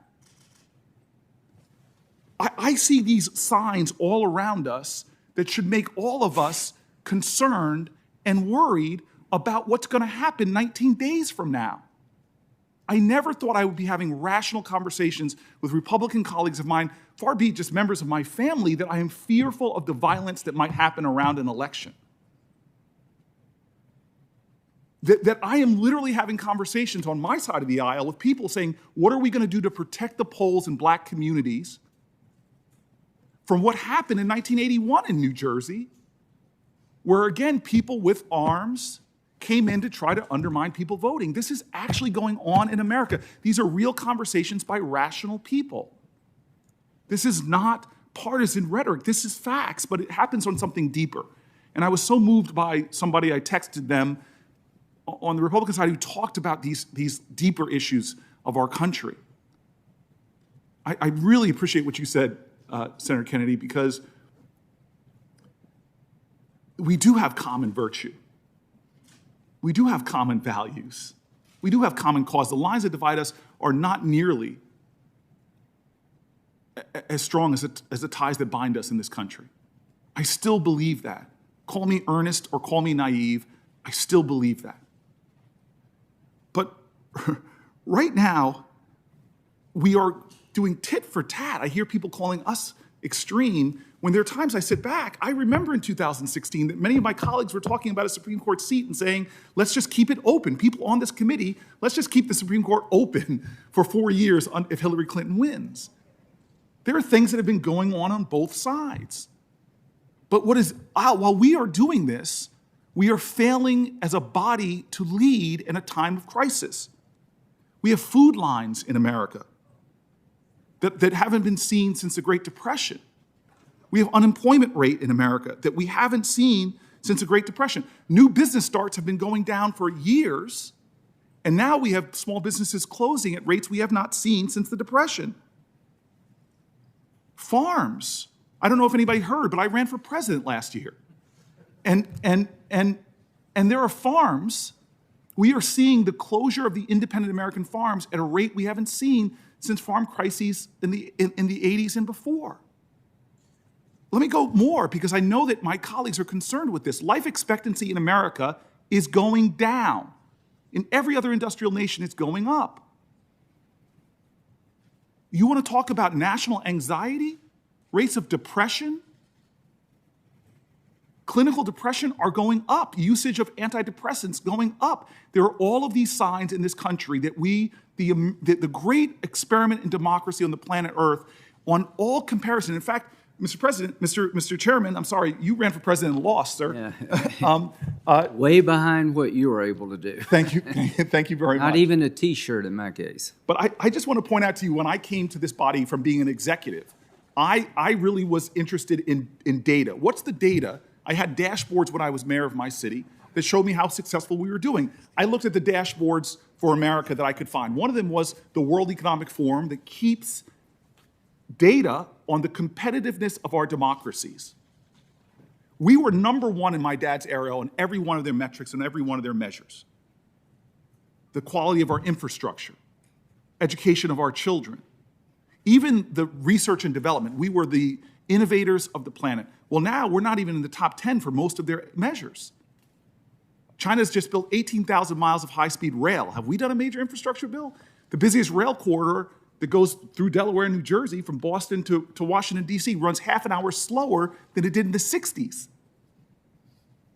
We used to have the most college graduates per capita. We're not in the top 10 anymore. And trying to compete in the global knowledge-based economy when other countries, R&D even, we are drafting off of the investments we made. We're not the number one R&D, public-private investments in R&D country anymore, and in research intensivity. I can go on, but I want to come to this conclusion. We are failing as a body to serve the purposes to which we all care. And the best we can do is blame each other. And each of us are participating in the erosion of this body. And this is just yet another example of that. People here think this is wrong. And I'm not just saying people on our side, because again, the words of my colleagues think this is wrong. And this goose is cooked. But God, I'm appealing right now. I'm one of these folks that during times like this, maybe heckling back and forth with my friends that I text on the other side of this aisle, and I hope they'll never make those public. But I'm appealing right now that we've got to find a way to stop this. The only thing that heals this body is what I call a revival of civic grace. Somewhere along the line, there's going to be a moment, it's coming, I think it's long past, that there has to be acts of heroism when it comes to extending of grace. My friend Mike Lee, I quote you, the only person I'm going to personalize quote except for Kennedy, who yesterday talked about how good of a tight end I was and an athlete I was. But I'm going to quote my friend just because I know you won't take personal affront to me quoting you. You said, we had the authority to do this. I know you're a student of history, as am I. Some of the greatest acts in American history are when people had the authority to do something and they showed the restraint of power and didn't use that authority. This is one of those moments where that is the kind of grace that can stop the tumbling of this institution further towards what I think will be a real constitutional crisis and will help us to begin to rise together to save this nation. We are now at a point with what we're about to do here, unless my colleague's resolution somehow passes, where we are going to set another firm foot to the erosion of our institutions. And I'm telling you right now, I hear rational people telling me things like, first time in Supreme Court history that we had the most anti-democratic Supreme Court, because they bring up facts like, hey, this is the president wasn't elected with the majority and confirmed by a Senate that has 10 million less votes, the majority than the minority. That these are anti-democratic things that are happening. We have to stop them. I'm hearing that. As just in the same way that my colleagues on the other side of the aisle, when Hillary Clinton seemed to be the winner, were talking about trying to stop, do things to stop. What has to stop is that. I'm going to end with my favorite point. that you may have had these moments. It was in Iowa, Chuck Grassley. I was running for a stage in a town hall, and I'm about to leap up on the stage, and a big guy sees me. Mr. Chairman, I'm a big guy, former All-American football player. Older I get, the better I was, man. And I'm about to jump up on that stage, and a guy stops me and says, "Dude, I want you to punch Donald Trump in the face." And I looked at him deadpan, and I said, "Dude, that's a felony." I am nowhere near, I'm a shadow of the kind of grace that John McCain showed when somebody was eviscerating Barack Obama personally, and he grabbed the microphone from him and talked about how good of a family person Barack Obama was, not the easy vilification that we often do. I can't imagine for the life of me the current president doing something like that. What this body has to rise to, I hope it's now, is to understand that what this nation needs from us is that grace. And I've failed in this, but this has come the moment in American history that we need to show it. I pray that my colleagues, 2 of them, will join the other 2 Republicans and stop this from happening, to show that grace now. Because this is a point when millions of Americans are suffering and hurting and losing the very idea of what it means to be an American in terms of the dream and the promise of this country. This is the moment that this nation needs from this body actions of grace. Thank you. Senator Whitehouse, if it's okay, say whatever's on your mind. I would like to dispose of the motion. We do have people that want to give us their view about the judge. If it's okay, after Senator Whitehouse, we'll take up the vote. Chairman, I'll try to be brief. Let me first say how surprised I am that Senator Kennedy finds us all interesting, because I have operated under the principle for many years that everybody from Louisiana is more interesting than I am. I would like to associate myself, just for the sake of time, particularly with the remarks of Senator Blumenthal, who spoke in a way that I thought was very true and eloquent, and does not need my repetition.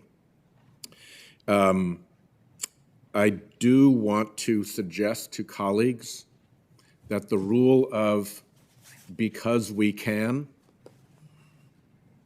which is the rule that is being applied today, is one that leads away from a lot of the traditions and comedies and values that the Senate has long embodied.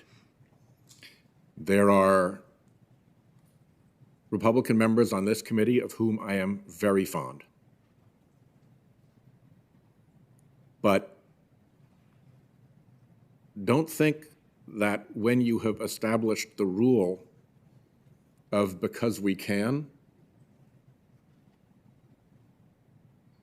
that should the shoe be on the other foot, you will have any credibility to come to us and say, yeah, I know you can do that, but you shouldn't because of X, Y, or Z.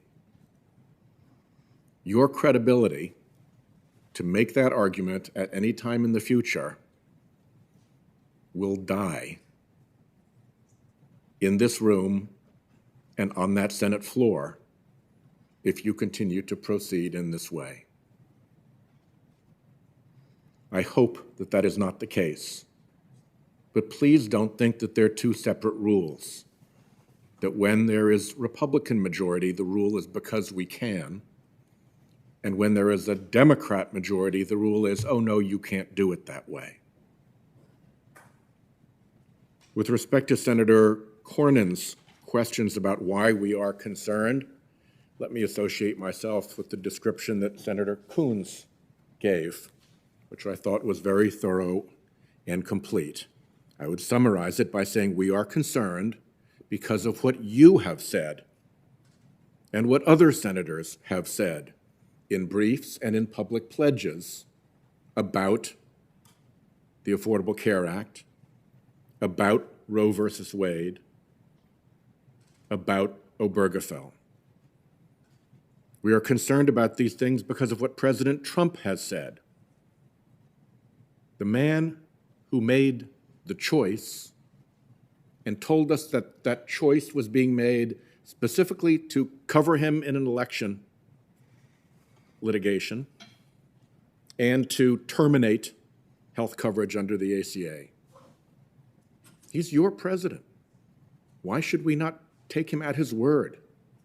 You don't answer that question.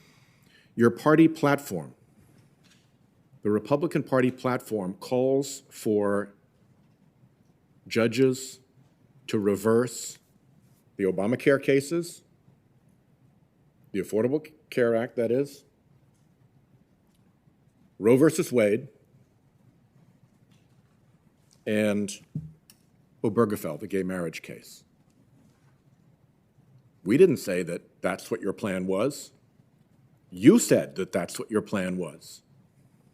And you said in your party platform that you were going to do it through your judicial appointments. That's how you reverse decisions. You put that threat in play. And I got to say, I've got an awful lot of Rhode Islanders who depend on the Affordable Care Act. I've got a lot of Rhode Islanders who want to have some autonomy over the decisions about their body that Roe versus Wade protects.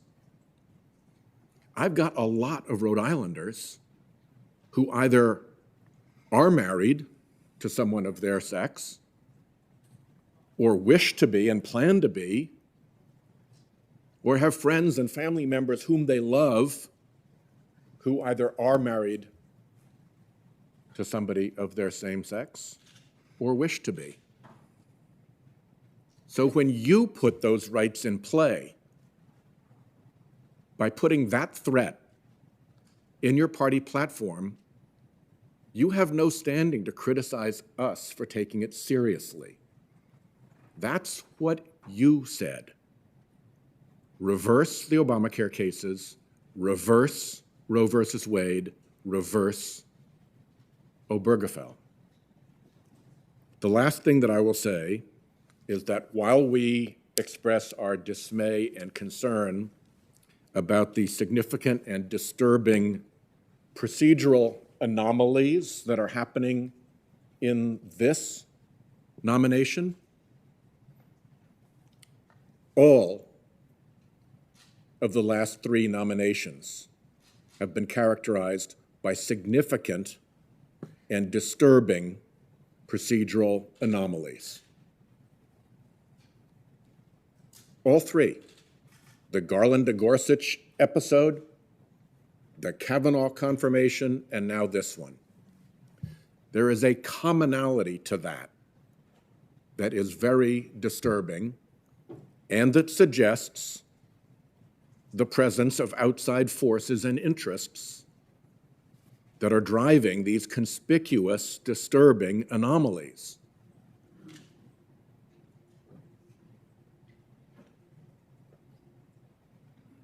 Last weekend, I was at home preparing for this and sitting at a desk with papers all out around me, trying to assemble my thoughts, and I was in a room with the windows closed. And I couldn't feel any breeze. We have pretty good windows in my house, and the wind doesn't blow through them. But I could look out the window. We look out over a pond, and I could see the water on the pond rippling as the wind blew across it. I could see the trees outside bending as the wind blew through the trees. I could see the rushes along the edges of the pond whipping back and forth as the wind blew through them. I didn't need to feel the wind to know that the wind was blowing outside, because the clues were obvious.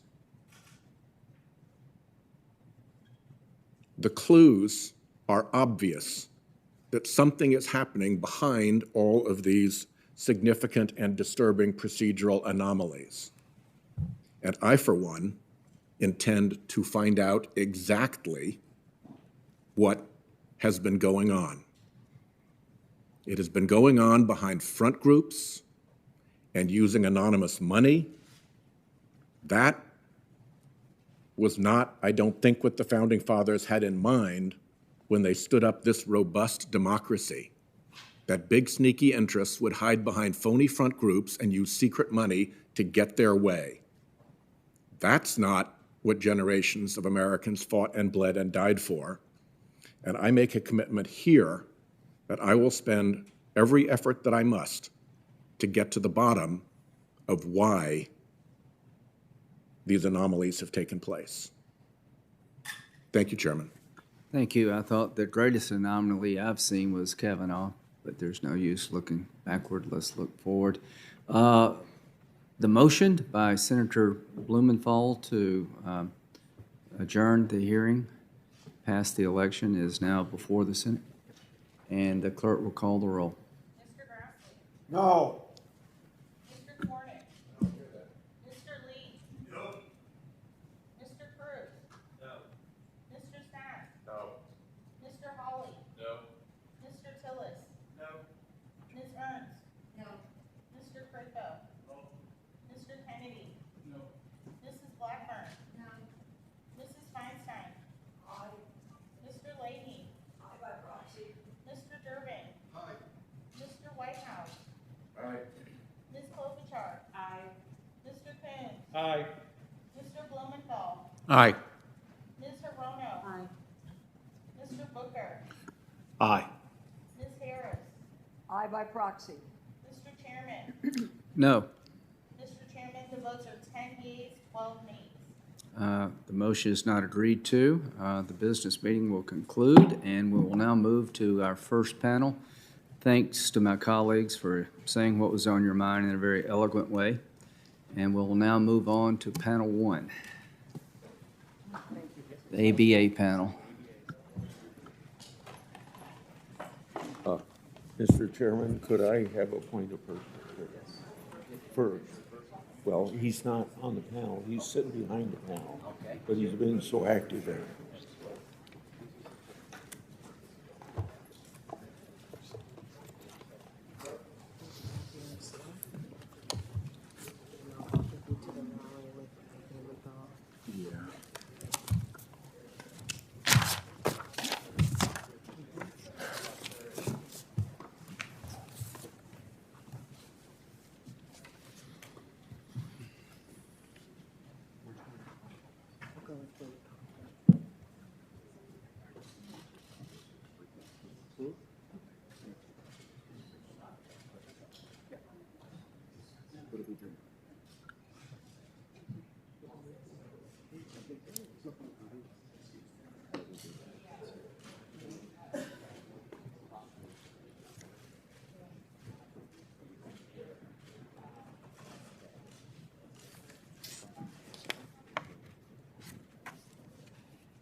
How you doing? Great.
The hearing will come to order. Senator Feinstein will be back in a second. We're not going to start until she does.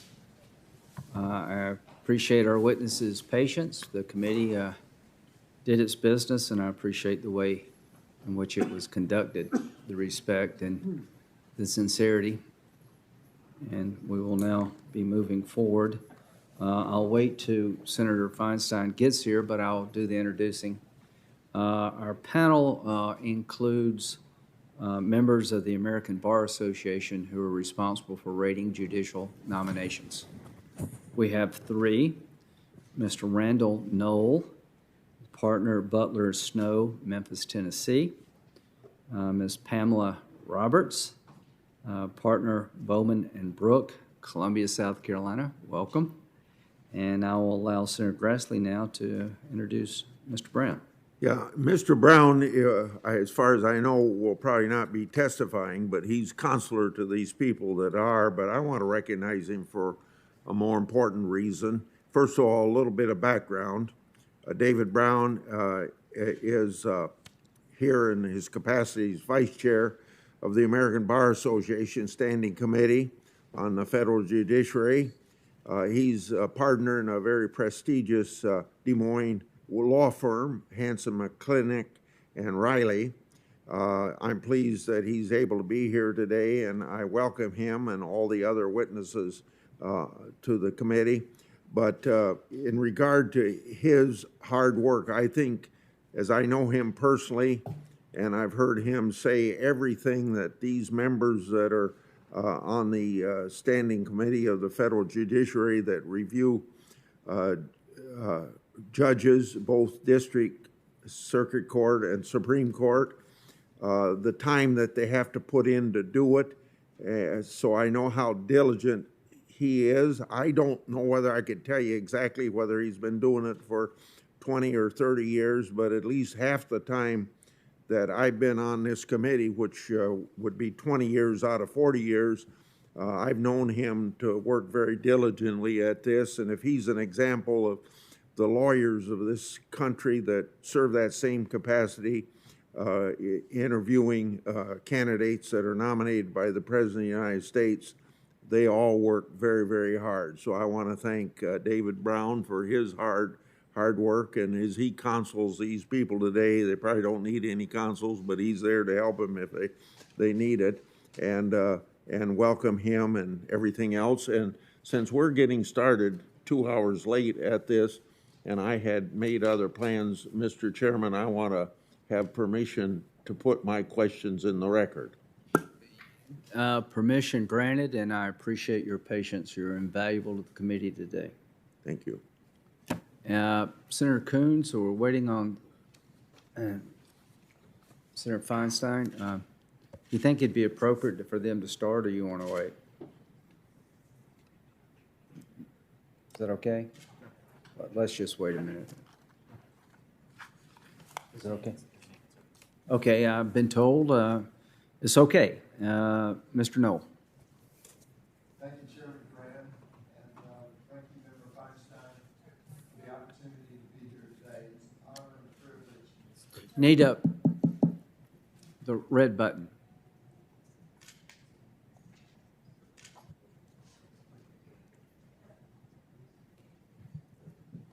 Can somebody help Mr. Knoll?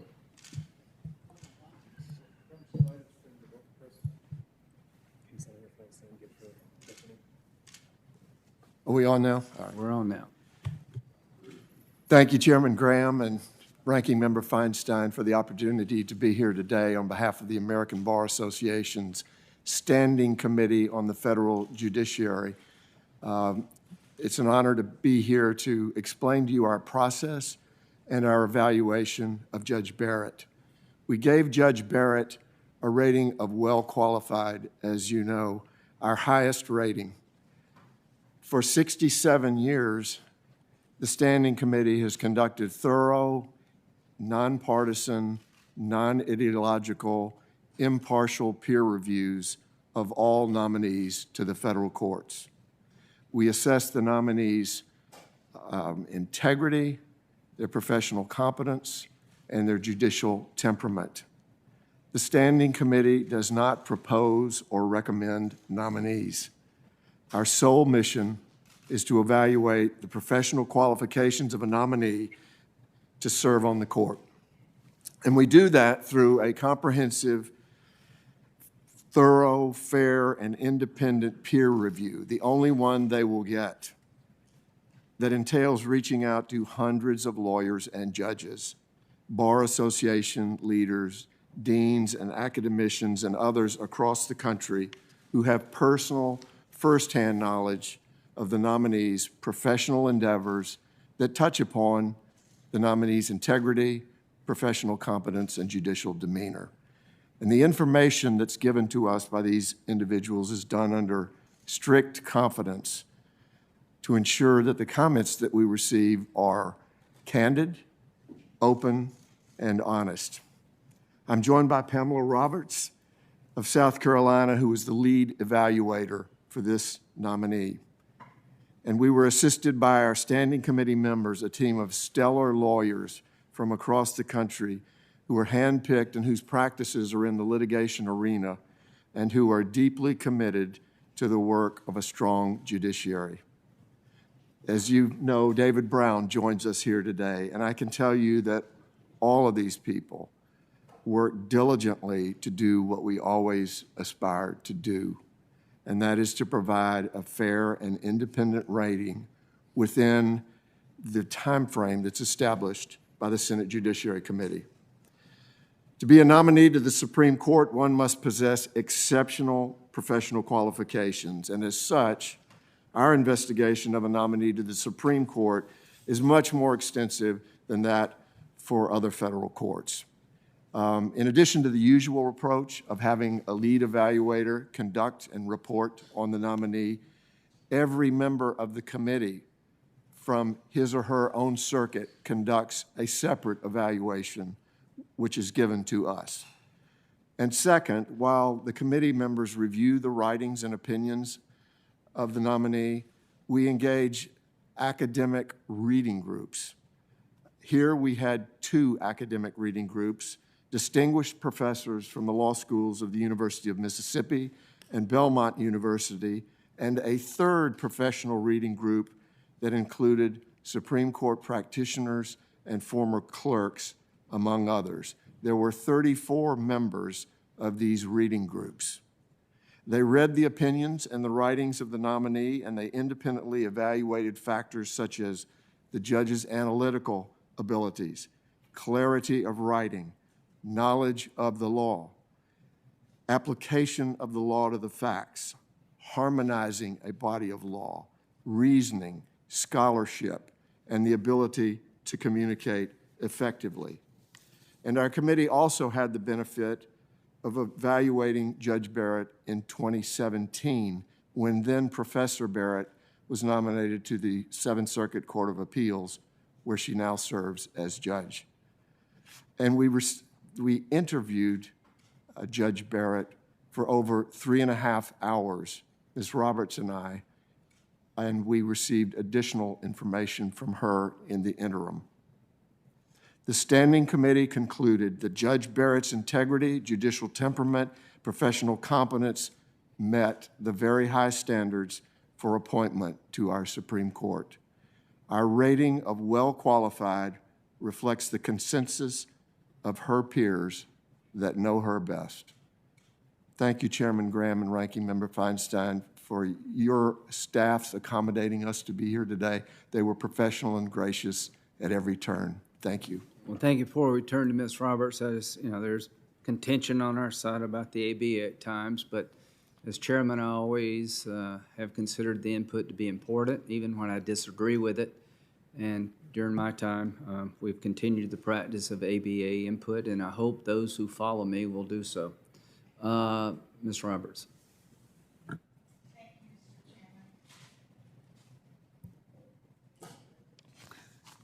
Thank you, Mr. Chairman, Ranking Member Feinstein, and members of the committee.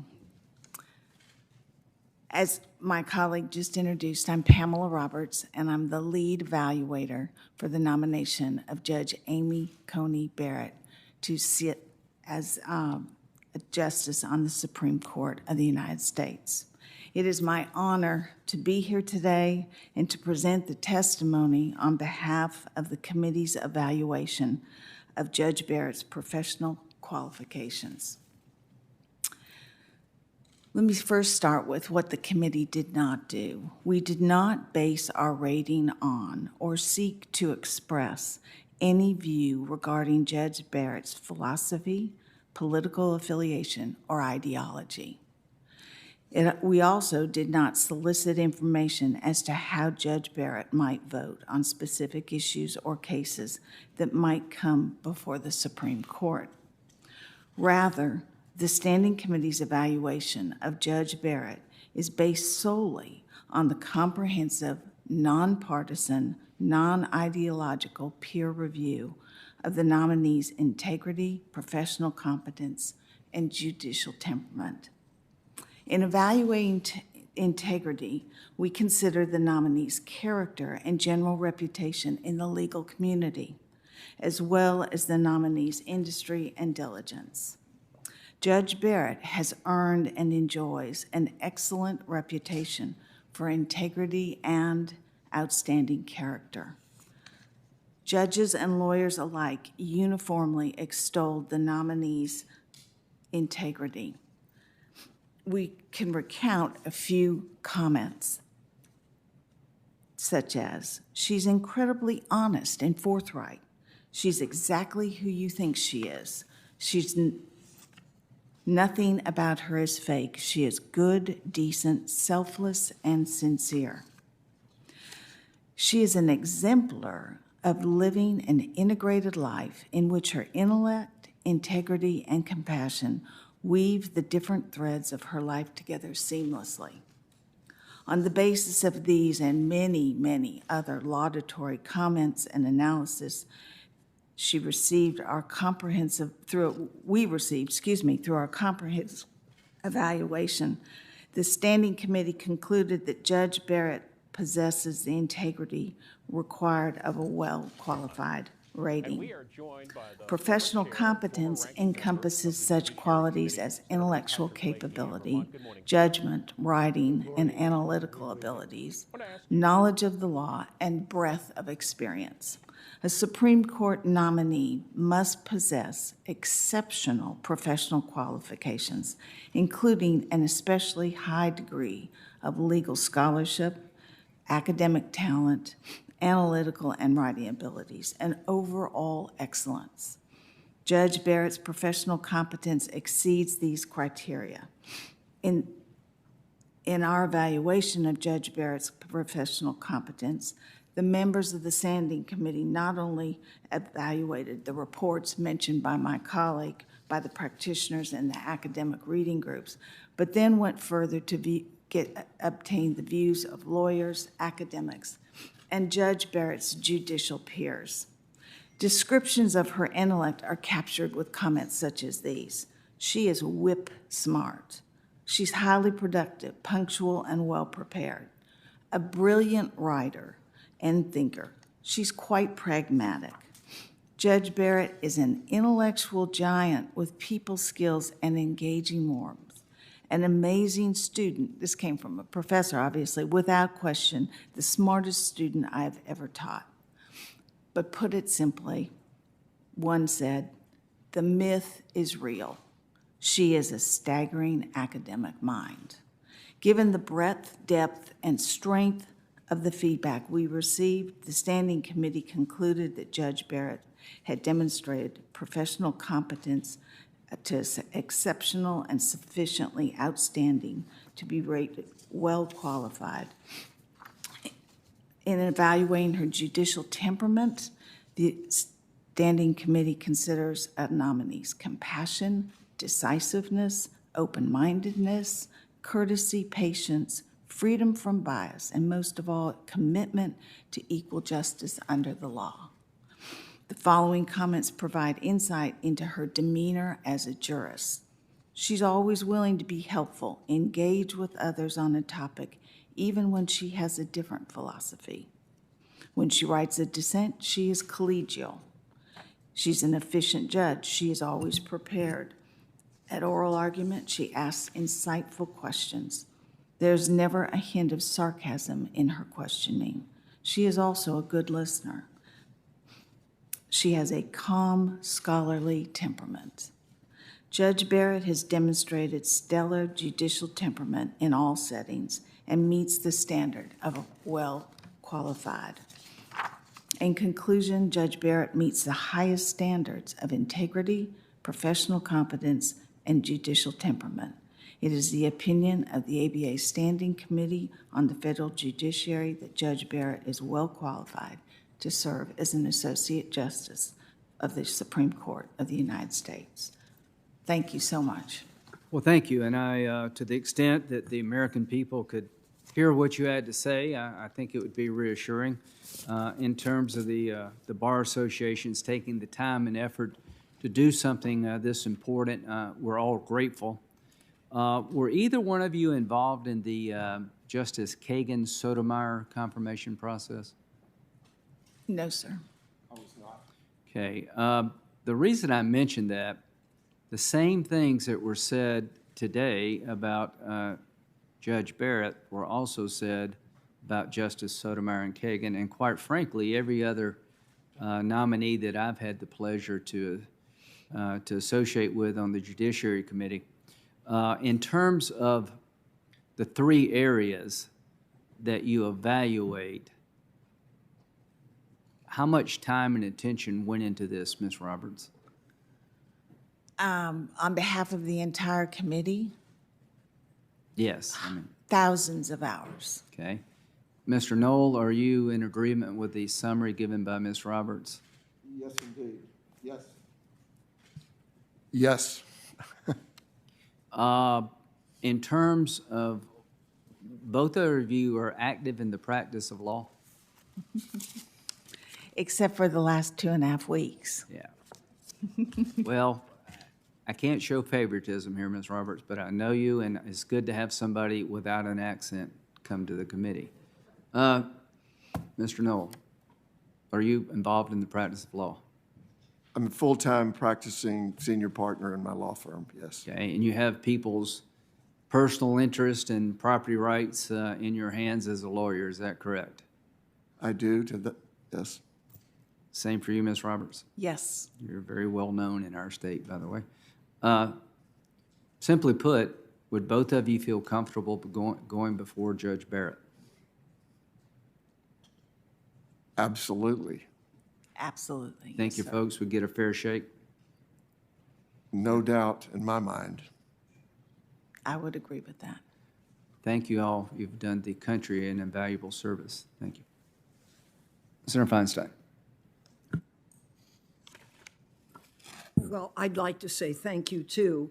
One of the things that I've observed over my tenure on the committee is really how extraordinarily valuable the ABA has been, and as a non-lawyer, particularly to me. So I just wanted to be able to say a word of thanks to you, and I hope you keep it coming. We very much welcome your advice, your counsel, and your legal professionalism. So thank you.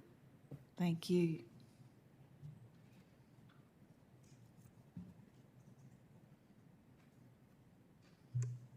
That's it. Thank you. Thank you. I have a list of letters supporting the nomination of Judge Barrett I would introduce for the record in this folder. Without objection, Senator Cornyn. Mr. Chairman, I have a letter from the Independent Women's Voice in support of the nominee. I'd ask unanimous consent that it be made part of the record. Without objection. On our side, would anybody like to say something? You don't have to. Anybody like to ask questions? Senator Kennedy? I just wanted to thank you for all your hard work and the time you spent on this. Thank you. Senator Coons, anyone? Yes, if I could. Just two questions for you. One on a broader issue of the ABA and its role in confirmation, and then another on diversity in the federal courts. President Trump's named 10 judicial nominees who were subsequently rated by the ABA as not qualified. And by comparison, Not a single judicial nominee of the Obama administration was rated as not qualified. And these ratings have led the Assistant AG for the Office of Legal Policy to write in an editorial that the ABA evaluates nominees of Republican presidents more harshly than those of Democratic presidents. Does the ABA take political considerations such as this into account when it provides this committee with ratings? Thank you, Senator Coons.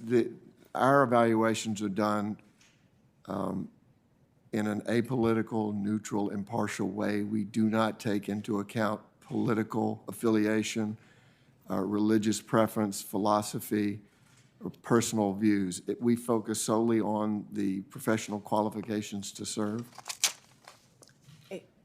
If I might add, Senator, that under the two administrations, was a different practice. Under the Obama administration, the ABA process actually goes forward before going to the Senate committee. Correct. And so you don't have, it addresses problematic nominees before they're formal nominees. Correct. One of my repeatedly stated concerns has been racing forward with nominees before we get your input on qualification, which I tend to rely on. One other question, if I might. By nearly every metric, the Trump administration's judicial nominees have been among the least diverse of any president in generations. He's made 50 nominations to the circuit courts, not one of whom was black. In fact, over his 200 nominations, about 85% have been white and only 25% have been women. Yesterday, in response to a question from Senator Booker, Judge Barrett could not name a single book, study, or law review that in any way addressed racial discrimination and its legacy in American law. I'm not suggesting in any way that that's disqualifying. I'm simply saying that at a time when such books are bestsellers, at a time when this central challenging issue for the United States and for our legal system about how to address, recognize, combat the legacy of racial discrimination, I just wondered if you could briefly speak to the importance of diversity on the bench and in the legal community more broadly. Senator, we're not here to speak for the American Bar Association. We are the independent body of the Standing Committee on the Federal Judiciary.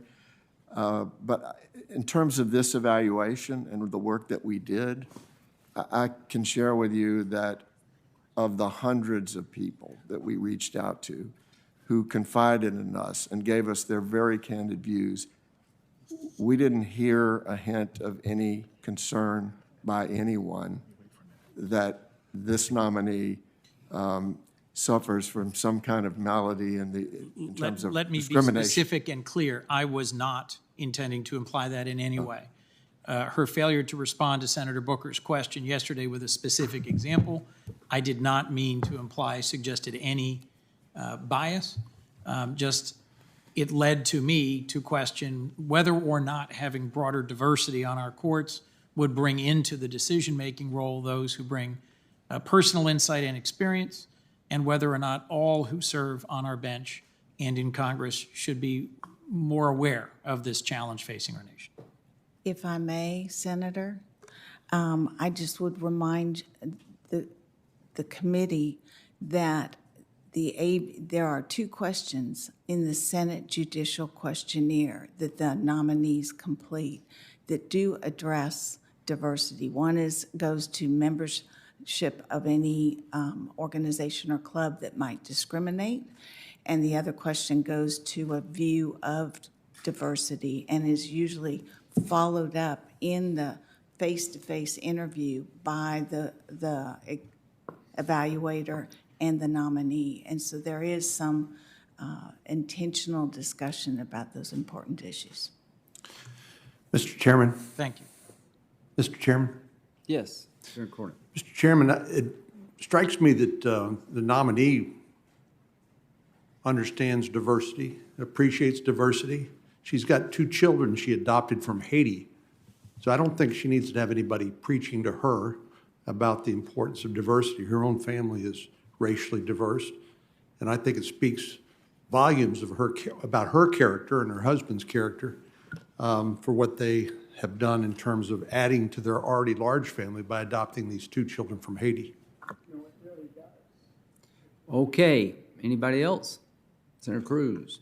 Mr. Chairman, I wanted to thank both of the witnesses for the hard work. I know you put a lot of time into these interviews, and thank you for the thoroughness with which you approached the job, and thank you for relaying to the committee what you found from those interviews. I also wanted to enter into the record a letter from First Liberty, which is a legal organization that defends religious liberty, in which they support the confirmation of Judge Barrett and say in particular that we're confident that Judge Barrett will protect the religious freedoms and constitutional rights of all Americans. Without objection. Thank you both for the input to the committee, for all the time and effort. Yeah, I think it's invaluable to the committee and the country. And tell General Rives that I said hello. He was my boss when I was in the Air Force. Thank you very much. You're dismissed. Thank you. Thank you. Our second panel.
Take your time.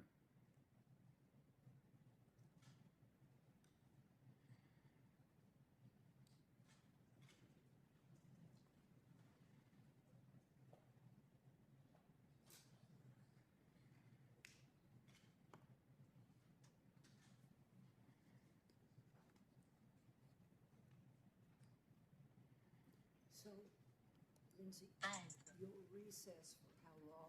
We'll Just so I want just, yes, for, an hour? yeah, 30 minutes probably. 30 minutes. We'll try to get it done as soon as we can. Are we ready there? Okay, thank you. So here's what I'll do. We have 8 witnesses, 6 are virtual, 2 are with us in person, 4 supporting the nomination, 4 opposed. And we will do it in the order that I call out, but just be patient with me. Dr. Bhatti Carefree Medical, Lansing, Michigan. Are you with us? Yes, sir, I'm here. How do you say your name, sir? Bhatti is my last name. Okay, thank you, Dr. Bhatti. The Honorable Thomas Griffin, retired judge, U.S. Court of Appeals for the District of Columbia, Washington, D.C. Judge, are you with us? Yes, sir. Thank you. Ms. Kristen Clark, President, Executive Director, Lawyers Committee for Civil Rights Under Law, Washington, D.C. Ms. Clark? Yes, Chairman. Thank you. Professor Prakash, Prakash, James Monroe, Distinguished Professor of Law, University of Virginia School of Law, Charlottesville. Professor, are you with us? Here. Oh, okay, I'm sorry. I apologize. Did I get your name right? Very much so. Oh, good. Thank you, sir. Ms. Crystal Good, Charleston, West Virginia. Ms. Good, are you with us? Yes, Chairman, I'm here. Okay. Miss Amanda Rauh-Bieri, Associate Miller, Canfield, Grand Rapids, Michigan. Yes, Chairman, I'm here. How do you say your name, ma'am? It's Rauh-Bieri. Thank you. Miss Stacy Staggs, Little Lobbyist, Charlotte, North Carolina. Yes, Chairman, I'm here. Thank you. And last is Miss Laura Wolk. Is that right, ma'am? Yes. Thank you. From Washington, D.C. So, Dr. Bada, will you please lead us off? You each have 5 minutes, and they'll be subject to questioning by the committee. And thank you all for taking the time to attend and give us your input. Well, thank you, Chairman Graham, and thank you to this committee for welcoming me here. My name is Dr. Farhan Bhatti.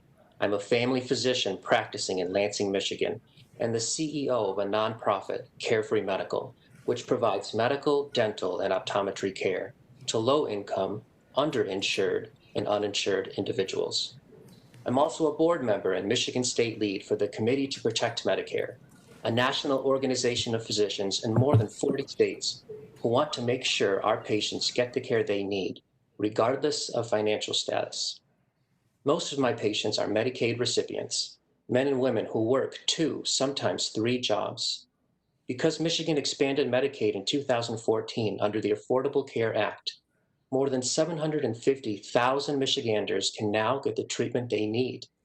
There are countless stories from my daily work I could present, but I will share just 2. The first is a middle-aged male who had a long history of uncontrolled diabetes and who recently acquired Medicaid. Since he wasn't able to afford insulin before getting Medicaid insurance, we tested his blood in our office and found his hemoglobin A1C had risen to 17.5%, when normal is 5.6% or below. An A1C of 17.5 means his blood sugar was averaging 455 milligrams per deciliter. And as a physician, my goal is to have diabetic patients average 150 or less. Blood sugar as high as his, if left untreated, will almost certainly lead to death. Because of the ACA, I was able to start him on an intensive insulin regimen. And within 4 months, his blood sugar dropped more than 200 points. The blurred vision he was experiencing significantly improved. His kidney function improved, and he was able to find a job. The ACA literally saved this man's life. Another story I'd like to share involves a patient with bipolar disorder who was doing well and was stable and healthy until she lost her job and her health insurance due to COVID-19. I had been prescribing a medication that worked wonders to keep her mood stable, but without insurance, that medication costs more than $1,200 per month, which she simply couldn't afford. I tried prescribing older, inexpensive generic medications so she could pay cash for them, hoping we'd find an effective alternative. None of them worked. She developed a severe depressive episode. Her energy and motivation vanished. She gained significant weight because of the side effects of the older generic medications. She had uncontrollable crying spells, and she experienced suicidal ideation. Thanks to Michigan's expansion of Medicaid as allowed under the ACA, my patient's suffering ended because we eventually got her enrolled into Medicaid. We resumed the medication she desperately needed, regulated her dopamine, and stabilized her mood. She can once again contribute to the economy and support herself financially. These are just a fraction of the many positive outcomes of the ACA I have witnessed over the years. Simply put, as a frontline doctor, I witness every day how the ACA has improved, is improving, and will continue to improve the lives of ordinary, hardworking people. For those without health coverage, they live in fear that they are only one illness or one injury away from bankruptcy. Medical bankruptcy in this country is in the hundreds of millions of dollars. It breaks my heart. So during a pandemic that continues to kill 1,000 Americans each day, people need the ACA and the freedom it provides now more than ever. Without the ACA, insurance companies would be able to discriminate against a new generation of people with COVID-19 related pre-existing conditions, and anyone with a pre-existing condition, by refusing to cover them or by raising costs. As a family doctor who cares deeply about my patients, I'm grateful to be here today to advocate for them and for all patients in our great nation. And I'm here to urge against striking down this life-saving law or confirming to the Supreme Court anyone who would seek to do so. As a doctor, I can't talk with expertise about concepts like originalism or textualism. As a doctor, however, I can talk about the real-world harm of ending the ACA to the real-life Americans who have to choose between going to a doctor or buying groceries. And as a physician who engages with other doctors across the nation, I share the concern that any judge who opposes the ACA endangers a lifeline that my patients count on to stay healthy, and in many cases, to stay alive. Thank you again for the opportunity to share my patient stories with you. Thank you, sir. Thank you very much. Judge Griffin.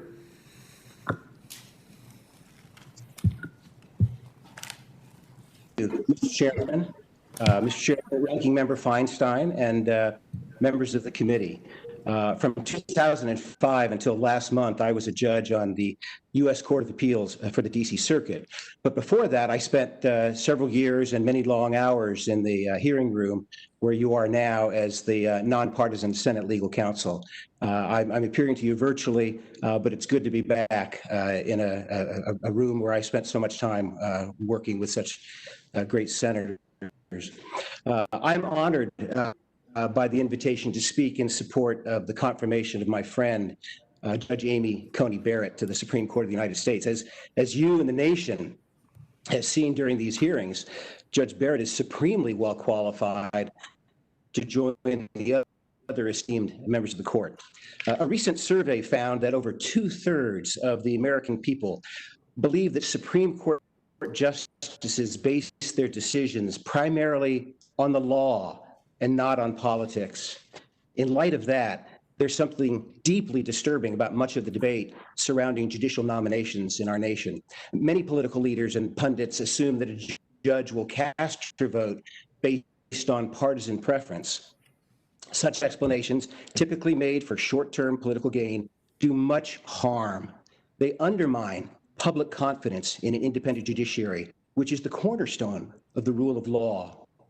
The rule of law is a fragile possibility that should be more carefully safeguarded by our leaders. I agree with the Chief Justice. Quote, "We do not have Obama judges or Trump judges, Bush judges or Clinton judges," he said. "What we have is an extraordinary group of dedicated judges doing their level best to do equal right to those appearing before them."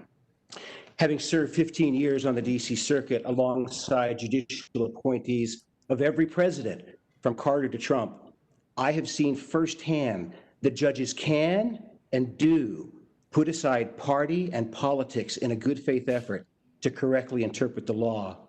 Justice Kagan made the same point at her confirmation hearing. She flatly rejected the idea that difficult cases turn on, quote, "what's in a judge's heart," close quote. Instead, as she put it with her characteristic wit, it's law all the way down. That is precisely the type of jurist Judge Barrett has been. In Price versus City of Chicago, she ruled against pro-life litigants who challenged an ordinance that barred them from approaching women near abortion clinics for the purpose of leafleting, protesting, or counseling. Even though there were substantial arguments under the ordinance that the ordinance violated the First Amendment under an aggressive reading of recent Supreme Court precedent, Judge Barrett joined an opinion that followed binding precedent and upheld the ordinance. She displayed the same impartial approach in rulings that allowed the first federal executions in 17 years to proceed, regardless of her personal views on the death penalty. As constitutional scholar Jonathan Adler pointed out, quote, "These decisions certainly are not in line with church teaching and further suggest that Judge Barrett applies the law whether or not that coincides with her personal beliefs." Judge Barrett brings something else to her work as a judge that is especially vital to our nation at a time when many regard those with differing views as enemies, not friends. In the words of Judge Lawrence Silberman, my friend and distinguished former colleague on the DC Circuit, for whom Judge Barrett clerked, quote, "Amy combined a powerful analytical ability with an innate kindness and sense of decency." The public record makes clear Judge Barrett's powerful analytical ability.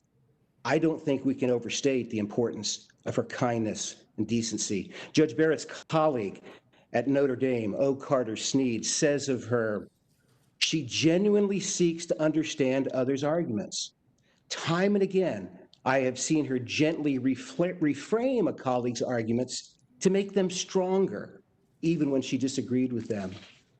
Professor Lisa Gross-Sun of Brigham Young University observes, quote, "Amy always welcomes the opportunity to learn more from people whose perspectives differ from her own. She's always very generous to other people's arguments." Finally, while some of the discussion about Judge Barrett's faith has been tinged with bigotry, some of it comes from a sincere desire to know whether her faith will dictate her decisions as a justice. As a person of faith who served on the DC Circuit, let me assure you it will not. The oath that every federal judge must take is intended to transform the citizen into an impartial judge whose loyalty while performing her judicial role is to the Constitution and laws of the United States and not to any president, party, or religion. In taking the oath, the judge makes a solemn promise with God as witness that when acting as a judge, she will be a different person than when she is not acting as a judge. Robert Bolt's portrayal of Thomas More in A Man for All Seasons captures this point simply and powerfully. "What is an oath?" More asks, "but words we speak to God." In other words, for a person of faith, the judicial oath is a promise to the nation and to God that she will not do the one thing her secular critics most fear: reach for outcomes based on her religious worldview. When wearing the robe, there is no conflict between following God and Caesar. It's Caesar all the way down. I thank you for this opportunity and look forward to any questions that you might have. Thank you, Judge, very much. Ms. Clark. Chairman Graham, Ranking Member Feinstein, and members of the committee, thank you for the opportunity to testify in connection with the Supreme Court nomination of Judge Amy Coney Barrett. My name is Kristen Clark, President and Executive Director of the Lawyers Committee for Civil Rights Under Law, one of the nation's oldest civil rights organizations. Founded in 1963 at the request of President John F. Kennedy, we turn to the courts to protect the civil rights and voting rights of Black people and other communities of color across our nation. We've conducted an exhaustive review of Judge Barrett's writings, speeches, and decisions during her time on the court. Judge Barrett's views are far outside the mainstream, and for evidence of this, one need look no further than her own words before this committee this week. Judge Barrett would not say whether voter intimidation is illegal, though outlawed by Section 11B of the Voting Rights Act and federal criminal laws. Judge Barrett would not concede that voting discrimination still exists, saying she could not endorse that proposition and calling it a very charged issue when questioned about the court's Shelby County versus Holder decision. Even Chief Justice Roberts, the author of that devastating ruling, noted, quote, "Voting discrimination still exists. No one doubts that." Judge Barrett would not say whether absentee ballots are essential to voting in the pandemic, calling it a matter of policy on which she can't express a view. Judge Barrett has left open the possibility that she would participate in cases that may arise out of the election now underway. It's troubling that she would not recuse herself under these circumstances, and her stance sends a disconcerting message to the 17 million Americans who have voted to date, with millions more to come. These are voters who want their ballots and not an election season court pick to determine the election outcome. Her record reflects the same. In Cantor versus Barr, she suggested the right to vote deserves less protection than the right to own a gun. And that's a radical point of view, no matter what one's view of the Second Amendment. In her words, she described the right to serve on juries and to vote as belonging only to, quote, virtuous citizens. She's made clear that her judicial philosophy has been molded by the late Justice Scalia, who described the Voting Rights Act as, quote, a perpetuation of a racial entitlement. When asked if she agreed with this, she refused to answer. During these hearings, Judge Barrett has gone to great lengths to distance herself from the reality of voter suppression and voting discrimination that we face today. This should sound an alarm to anyone in our country who cares about protecting voting rights for all Americans. In this moment, we're in lower courts fighting efforts to purge voters from the rolls, efforts to shutter polling sites in communities of color, burdensome restrictions such as notary and witness requirements for those casting absentee ballots during the pandemic, and more. And this term, the court will decide a case arising out of Arizona, where the issue concerns racial discrimination in voting under both the Constitution and Section 2 of the Voting Rights Act. Given Judge Barrett's unwillingness to recognize the threats that Black people and communities of color face in voting, I'm deeply concerned about how she would handle this case and many other such cases that will come before the court. A brief word on employment discrimination. Judge Barrett revealed alarming insensitivity to racial harassment in the workplace in Smith versus Illinois Department of Transportation. There she held that a Black traffic patrol driver was not subject to a hostile work environment, even though coworkers frequently subjected him to use of the N-word. Judge Barrett concluded that this was an egregious racial epithet, but concluded that this sort of racial hostility was not enough to prove discrimination. This stance is simply incomprehensible. The nomination of Justice Barrett arises at one of the most tumultuous times in our nation's history. We're wrestling with a pandemic, protests about unconstitutional policing practices, racial injustice, and more. Our nation deserves a justice who is committed to protecting the hard-earned rights of all Americans, particularly our nation's most vulnerable. For these reasons, the Lawyers Committee for Civil Rights Under Law opposes Judge Barrett's nomination. Thank you. Thank you, Ms. Clark. Professor Prakash.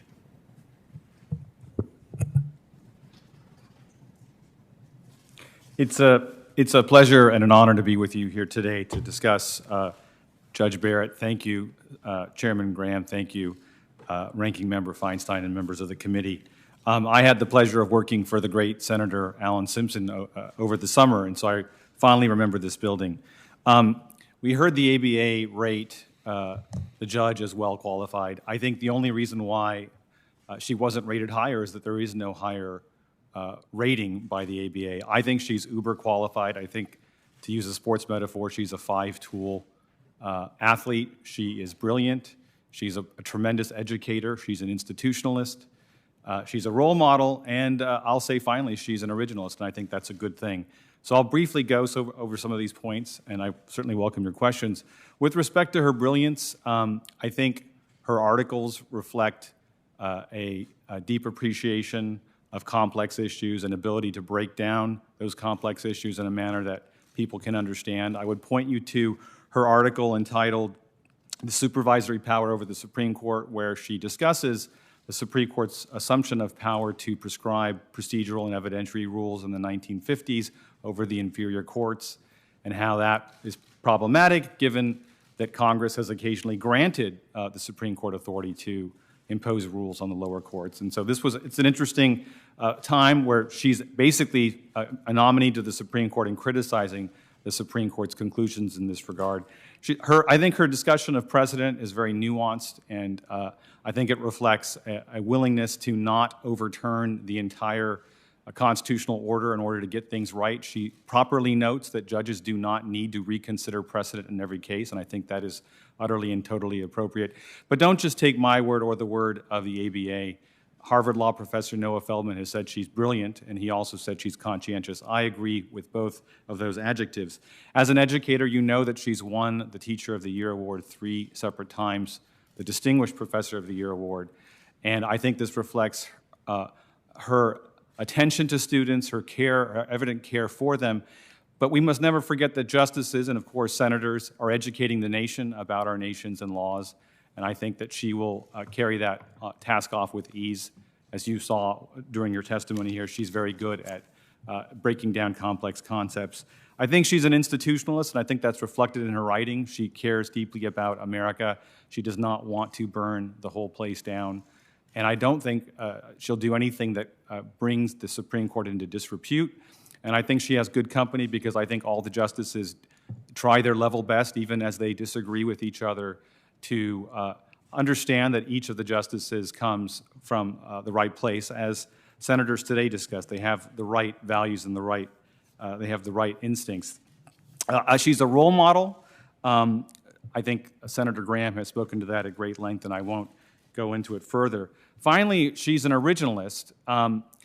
Originalists basically believe that the meaning of the law that matters is the meaning at enactment, not what a judge or an executive branch would make with the law later on.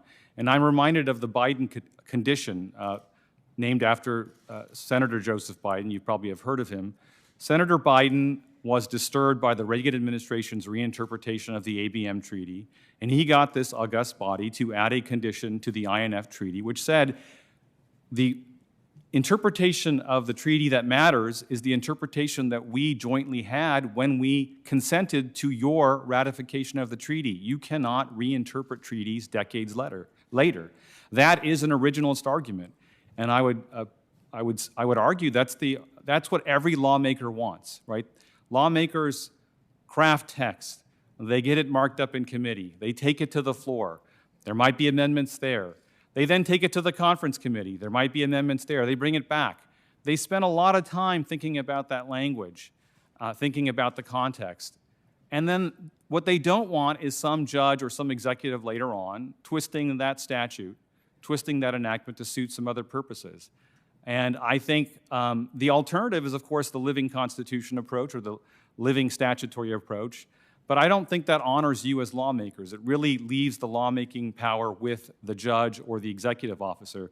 And if you look at our recent history, the living Constitution has brought us things like the living presidency, a presidency, I think, that across all parties has acquired powers not granted to it by the Constitution. Think of the war power. Go back and read what Washington and others have said about it. It would shock you. Think about your role in treaties. It's greatly diminished. So I'll end with caution and hope. Originalists and conservatives will be disappointed with Judge Barrett because she will render results that they disagree with politically. That is entirely appropriate. And I'll end with a note of hope. Progressives should be happy because she will give the meaning to the laws that is appropriate at the time that you passed it. And I don't think that she's going to use her position to advance her personal or religious agenda. Thank you so much. Thank you, Professor. Ms. Good. Chairman Graham, Ranking Member Feinstein, members of the committee, thank you for having me. My name is Crystal Good. and I'm a sixth-generation West Virginian, a writer-poet, a small business owner, graduate student at West Virginia University, and an advocate for survivors of sexual abuse. I'm the daughter of a white mother and a black father, and I'm the proud mother of 3 brilliant children. These identities are all parts of me, but not all of me. Who I am today is only possible because at 16 years old, I had access to an abortion. As a minor in a state with a parental consent requirement, that access was dependent on a judge, because without a shadow of a doubt, I could not trust the adults closest to me. From the ages of 5 until I was 15, I was sexually abused by my white stepfather. He wasn't convicted until 2012, more than 30 years after the abuse began. When I told the grown folks in my life, they didn't believe me at first, and then refused to hold my abuse accountable once the truth was out. Later at 16, while in a relationship that brought me joy and made me feel safe, I, like 2.7 million Americans a year, had an unintended pregnancy.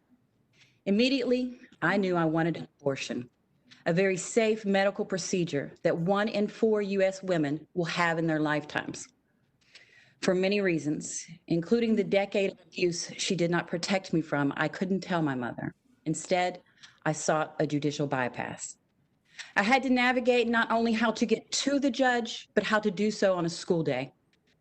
I had no idea what I should wear or what information he would want.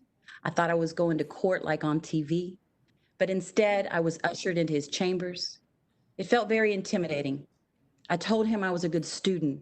I was a leader in my school. I had opportunities that many young women from West Virginia didn't. I wanted to go to college, to be a writer. I said, "Your Honor, I have a future. I choose an abortion."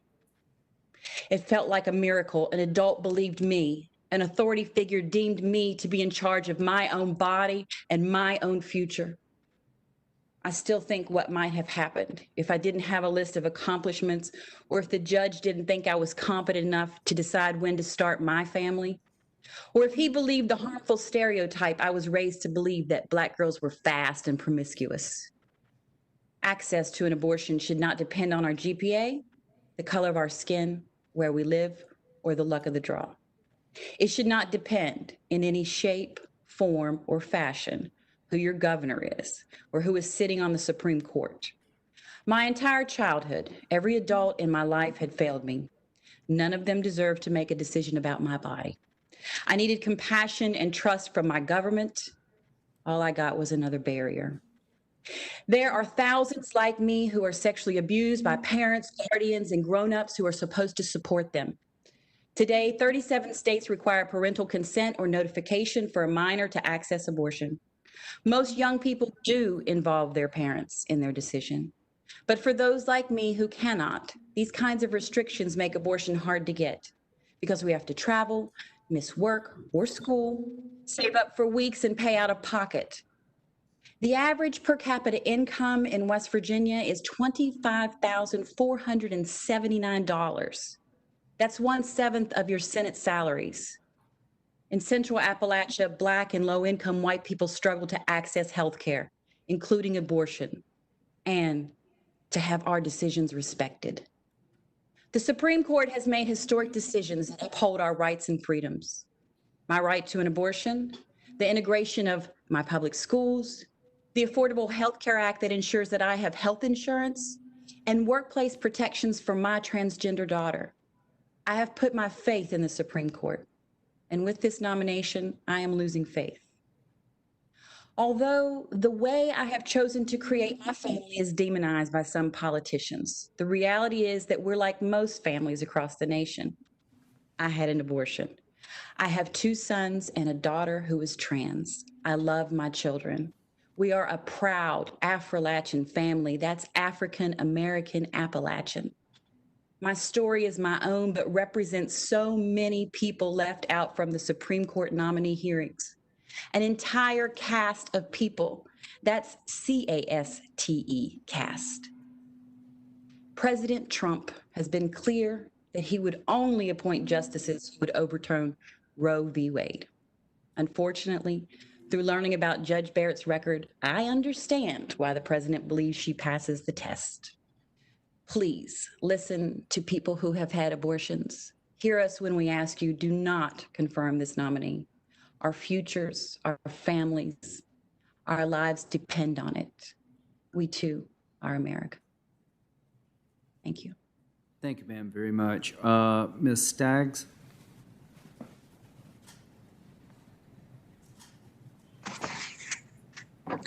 Good morning, excuse me, good afternoon, and thank you for the opportunity to come and speak with you all today. I'm here to raise my voice against the nomination of Amy Coney Barrett and in support of the Affordable Care Act, as well as to share my family's story.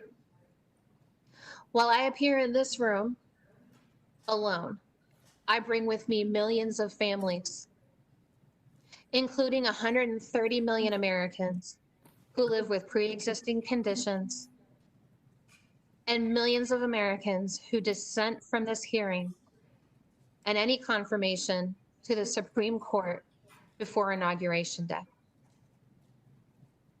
My name is Stacey Staggs, though I'm more frequently addressed as Mommy. I live in North Carolina with my husband and twin girls who have complex medical needs and disabilities.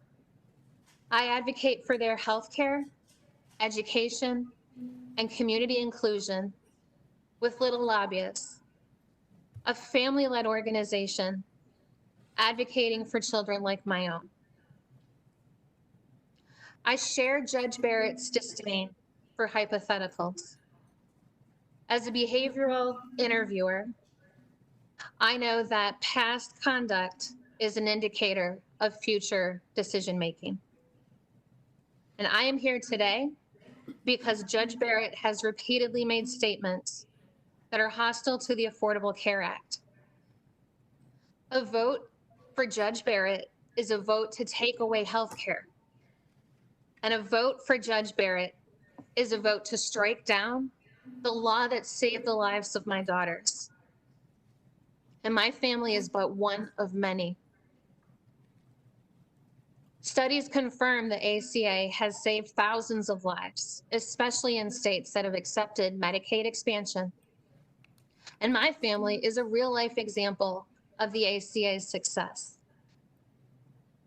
My twin daughters, Emma and Sarah, are adorable and active 7-year-olds. They're the lights of my life. And we balance a busy schedule of therapies and distance learning. Sarah Bean is my nature lover. She's happiest when she's splashing in the water or digging in the dirt. And Emma has a smile that lights up her entire face. Her favorite day is Tuesday, when we go to the farm for therapeutic horseback riding. I love them with the same joy and amazement I'm sure you feel for your own children. But 7 years ago, their recent birthday would have been too much to hope for. My husband and I were excited to learn we were expecting. We were surprised to learn we were having twins. I had excellent prenatal care, which is one of the essential benefits under the Affordable Care Act, and my pregnancy was going great until one day it wasn't. I was experiencing pain, so my doctor suggested I come down to the hospital for monitoring. And within hours, as my vital signs faded, I was rushed to the operating room where our small wonders were born via emergency C-section at 28 weeks. They were rushed to the neonatal intensive care unit where their survival was far from assured. We sat in vigil for weeks, learning an entirely new language of medical terms and holding our breath in between heartbeats on their monitors.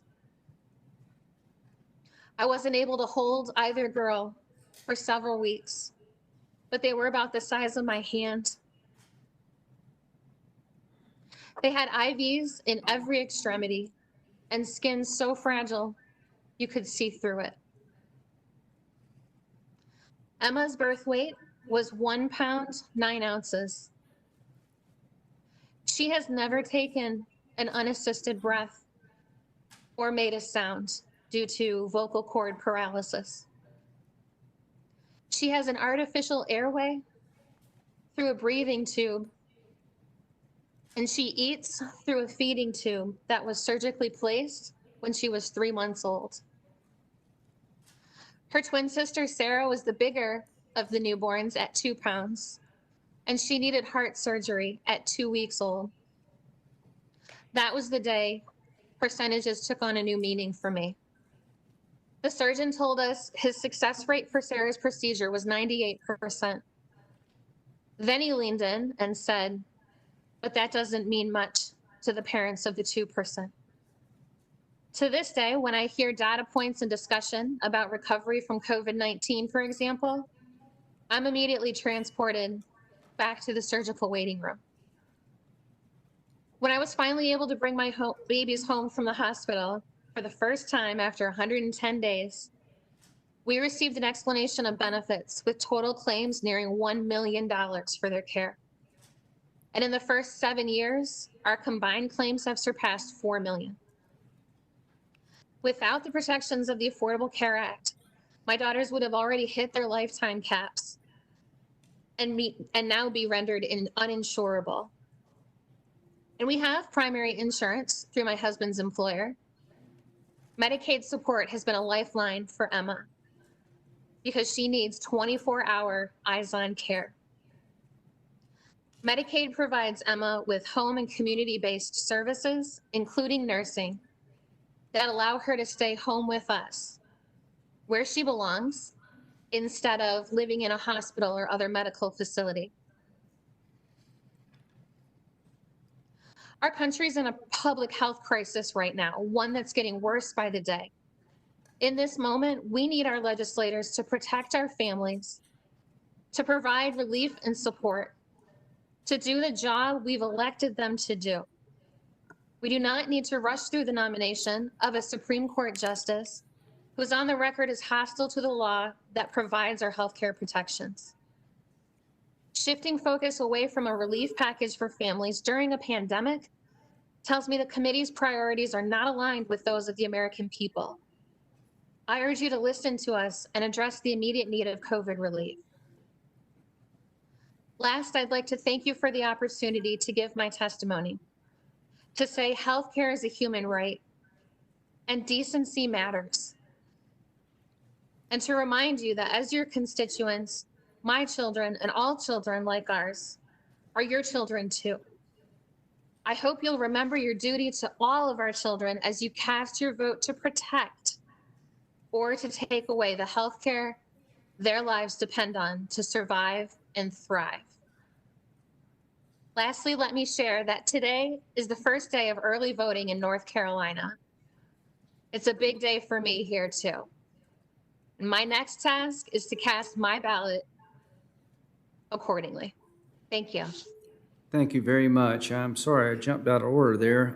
We got Miss Amanda Roberi, then we'll get to Miss Walk.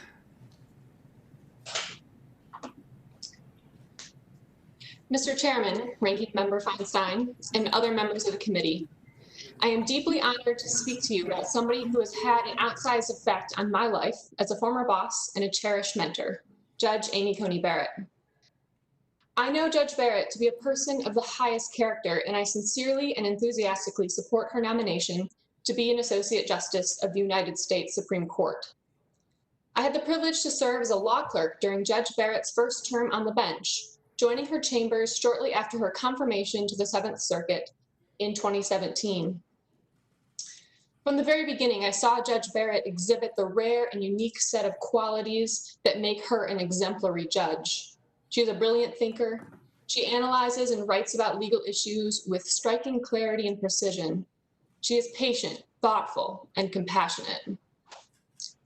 She brings each of these qualities to bear on every case she decides. Judge Barrett is dedicated and disciplined, and as a judge, she is committed above all else to the rule of law. As she has said, and as I have seen, Judge Barrett understands that policy decisions must be left to the political branches, The role of a judge is to enforce the law as written. I have seen Judge Barrett put that unwavering commitment to the law into action in every case before her. She approaches each case with an open mind. She commits to the idea that either side might, in the end, have the better legal argument. Judge Barrett's open-mindedness is grounded in her compassion. She has spoken about viewing each decision from the perspective of the losing party. I saw her put that ethic into practice. It would be easier in many ways not to take this more demanding approach. But I learned from Judge Barrett that the law is about fairness over efficiency, and that every member of society and every party that comes before the court is entitled to equal justice. Judge Barrett is a judge who applies the law fairly and reaches the result that is required. And she writes with empathy and appreciates the real-life impact of her decisions. Alongside Judge Barrett's powerful intellect and enduring commitment to the law is her determination and discipline. In deciding cases, Judge Barrett has never relied simply on her extraordinarily sharp legal mind. She pairs that gift with a dedication to the full process in each case. She never takes a shortcut. She thoroughly examines the facts and the applicable law in each case. She's an intensely hard worker.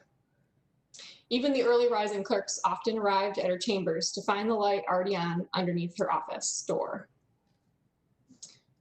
Even with her towering intellect and unfailing work ethic, Judge Barrett always took seriously the views of her law clerks. She would often pop over to our offices, ready to hear our perspective on a case or discuss a particular legal question. It's a testament to her respect and charity that she often walked the path from her office to mine, eager to hear my thoughts on the legal questions or to engage me in discussion over the thornier issues. It was in those conversations that Judge Barrett created a culture that encouraged us to voice our differing opinions, even if we thought she would ultimately disagree. She sees the value in discourse, and she fosters that value in her clerks, teaching us to be open and curious and humble about the law and life. And from what I saw as a law clerk, Judge Barrett approached her colleagues on the bench with the same gracious humility and openness that I experienced from her. Judge Barrett's impact on my life runs far deeper than legal training. As I said, I was in Judge Barrett's first class of clerks, and I joined her chambers in January of 2018, 2 weeks after my graduation from law school. I loved my time in law school, but I also spent much of it unsure of myself. I often tried to downplay my presence, afraid that I was wrong or inadequate. I wasn't certain I had what it took to succeed. Judge Barrett changed that for me. Her example and mentorship inspired in me confidence I didn't know I had. I can't point to a single event or a point in time when that change occurred. Change like that, formative change, happens gradually across hundreds of conversations and hours shared. Judge Barrett leads in law and in life with conviction, generosity, and courage. She inspires me to do the same. For example, I can tell you with certainty that I would not have the confidence to be here speaking to this committee without Judge Barrett's influence in my life. Judge Barrett has the rare gift of lifting everyone around her. She knows how to bring out the best in her clerks, spurring each of us to excellence. Judge Barrett has her own large family, but that didn't stop her from treating her clerks like family too. Shortly after I arrived in chambers, my 3 co-clerks and I piled into the back of Judge Barrett's minivan, and she drove us from South Bend to Chicago for her first set of oral arguments. She cared deeply about each of us, investing time and encouraging us to cultivate rich, fulfilling, and well-rounded lives, both in and beyond the law. Clerking for Judge Barrett and being mentored by her is an honor.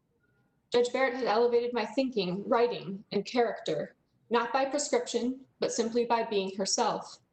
As a Supreme Court Justice, she would be a role model for generations to come, as she is for me. I am proud and honored to support Judge Amy Coney Barrett's nomination to serve as an Associate Justice of the United States Supreme Court. Thank you. Thank you very much. Our last witness is Ms. Wolk. Did I get that right, Ms. Wolk? You did. Thank you. Mr. Chairman, Ranking Member Feinstein, and members of the committee, my name is Laura Wolk, and I am a former student and mentee of Judge Amy Coney Barrett. In part because of her unwavering support, I am the first blind woman to serve as a law clerk on the Supreme Court of the United States. It is now my immense privilege to appear before you in support of Judge Barrett's nomination to that same great institution. You have heard over the past few days about Judge Barrett's judicial qualities, which are beyond reproach. But should you confirm Amy Barrett, the country will receive something far greater than simply an unparalleled legal mind. It will gain the service of one of the kindest individuals I have ever known. Her brilliance is matched only by her compassion, and her integrity is unassailable. I am not speaking in mere abstractions here. Rather, I have experienced these characteristics firsthand with life-changing results. Because I am completely blind, I rely heavily on assistive technology to compete on a level playing field with my sighted peers. Before arriving at Notre Dame Law School in 2013, I worked hard to ensure that the university would purchase backup copies of the technology I use. But upon arrival, I discovered that bureaucratic glitches left me without access to that technology. And on cue, my personal laptop immediately began to fail. Overnight, I found myself struggling to keep up in class, falling increasingly behind with each passing hour. I needed help, and I needed it fast. I'd been Judge Barrett's student only for a few weeks, but her graciousness and warmth gave me hope that she could provide me with that assistance. Even so, I maintained relatively low expectations. Based on my past experience, I assumed that Judge Barrett would simply direct me to the proper bureaucratic channels, which could still take weeks, if not longer, to navigate. But Judge Barrett did something altogether different.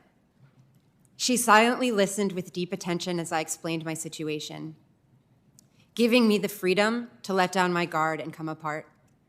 As a disabled person, I am accustomed to acting as if I have everything under control, when in reality, the world feels like it is spinning out from under me. But in front of Judge Barrett, I was able to let the mask slip and indeed to disappear completely. I poured out all my concerns, not just about technology and my worries about failing classes, but all the burdens I currently carried as a disabled woman navigating a brand new environment. When I finished, Judge Barrett leaned forward and looked at me intently. "Laura," she said, with the same measured conviction that we have seen displayed throughout her entire nomination process, "this is no longer your problem, it's my problem." I can't capture adequately the relief that washed over me at her words. Her offer was rare enough in its own right, but even when such offers are extended, many unfortunately do not follow through. It's hard to trust an offer of assistance, no matter how desperately it is needed or earnestly it is given. Not so with Judge Barrett. Anyone who has interacted with her knows that she is a woman of her word. She means what she says, and she says what she means. When she promised to advocate for me, she commanded my trust. To this day, I do not know what Judge Barrett did to solve my problem, itself a testament to her humility. All I know is that the technology arrived promptly, which in turn allowed me to excel and to place me in a position that would eventually allow me to apply for a clerkship on the Supreme Court. This encounter was the first in which Judge Barrett demonstrated the depth of her generous spirit, but it was far from the last. She has remained a constant source of strength, encouragement, and solace as I have pursued professional and personal opportunities with no roadmap to guide me. Through her mentorship, she has given me a gift of immeasurable value, the ability to live an abundant life with the potential to break down barriers so that I can leave this world a better place than I found it. Though I am here today to share with you my story, the very best aspect of that story is that it is hardly unique. Those who have had the benefit of knowing Amy Coney Barrett understand that she possesses a boundless font of energy and a radical sense of love that she is ever ready to pour out upon those lucky enough to call her teacher, boss, family, and friend. Judge Barrett will serve this country with distinction, not only because of her intellectual prowess, but also because of her ability to treat everyone as an equal, deserving of complete respect. As a beneficiary of both of these qualities, I urge you to confirm Judge Amy Coney Barrett to the Supreme Court of the United States. Thank you. Thank you. Thank you all. I mean, your testimony in their own way was incredibly compelling in your life circumstances. We appreciate you sharing with the committee, whether you were in support or opposition to Judge Barrett. I really don't have any questions. I'm going to turn it over to Senator Feinstein. For the committee, if you want to grab a bite, we'll press on, but I just want to keep going. And we'll make sure everybody can ask questions that would like. Just one editorial comment. Ms. Walk, I'm very impressed with what you had to say. My sister is the executive director for the Commission of the Blind in South Carolina, and she's trying to bring about better outcomes, and I've just have some understanding of the world that you just spoke of, and maybe all of us can work together to provide some upper game here when it comes to services. Senator Feinstein.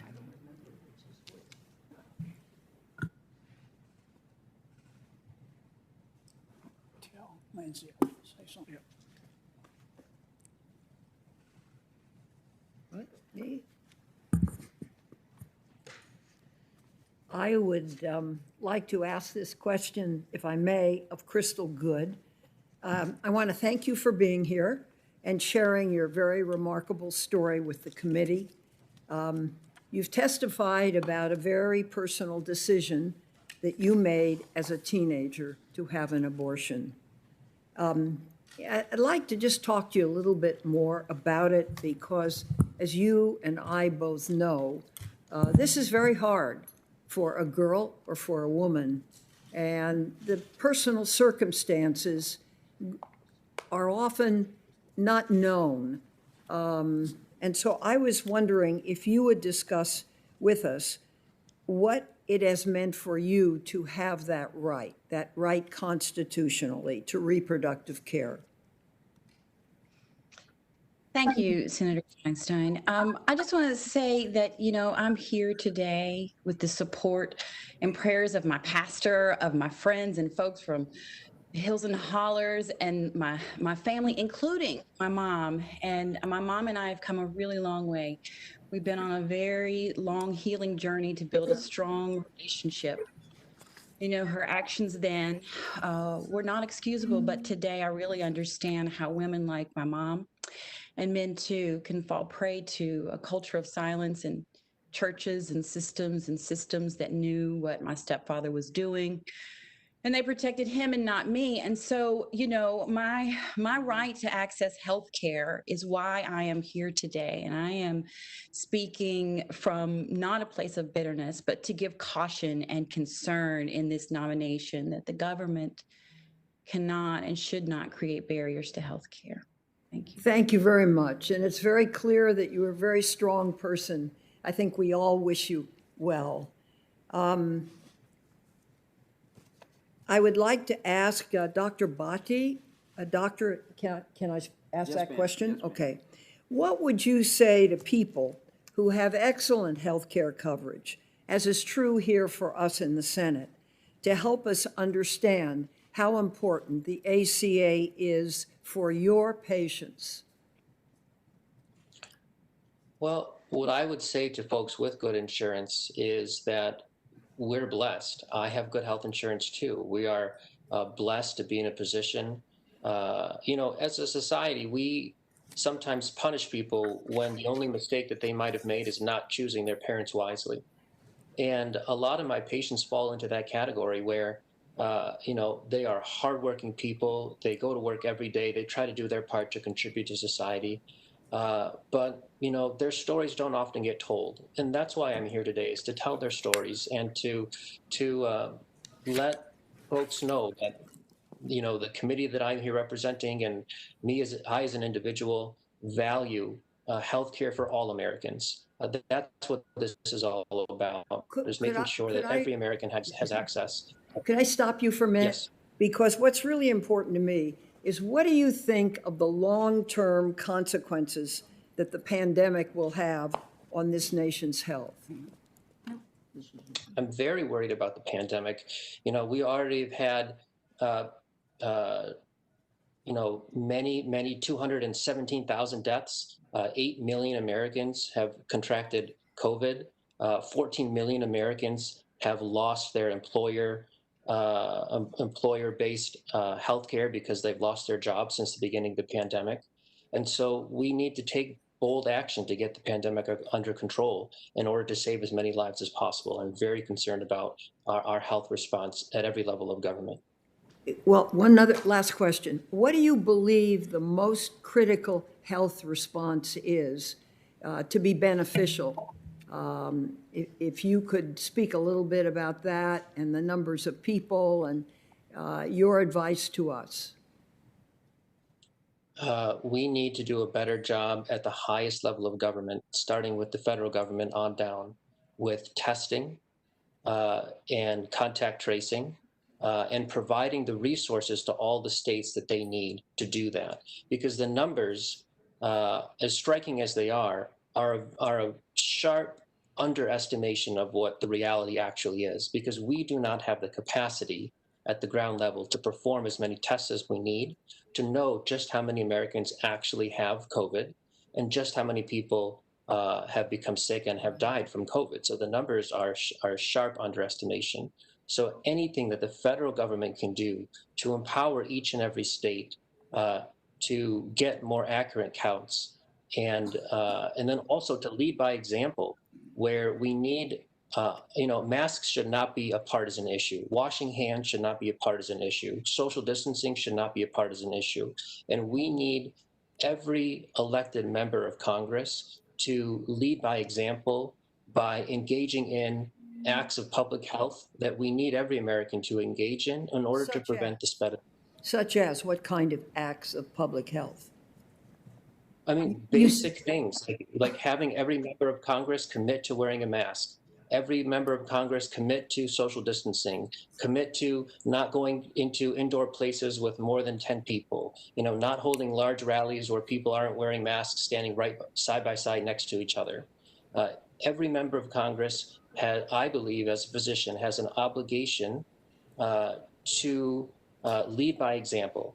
And that's what's going to help my patients the most is when they see elected officials that they trust leading by example and in participating in or taking part in simple public health measures to keep everybody safe. Thank you very much, Doctor. Dr. Rob Bowery, I'll turn it over to Senator Coney. Does that include protest? I beg your pardon, Senator? Would that include mass protest?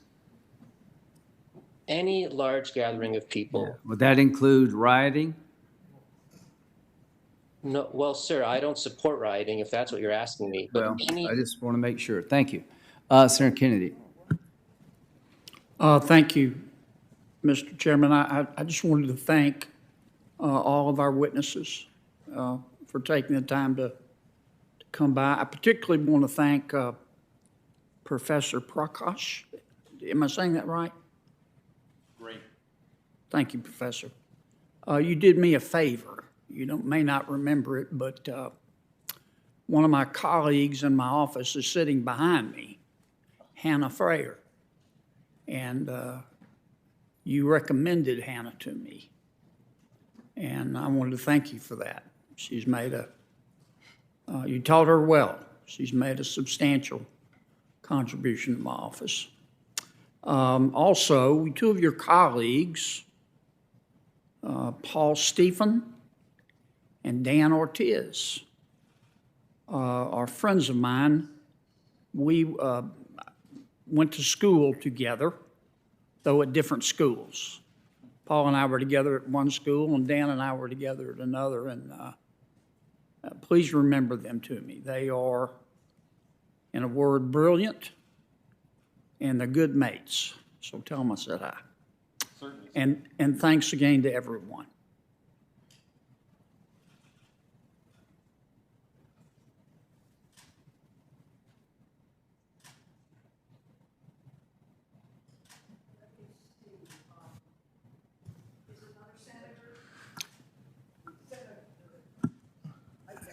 Here's one.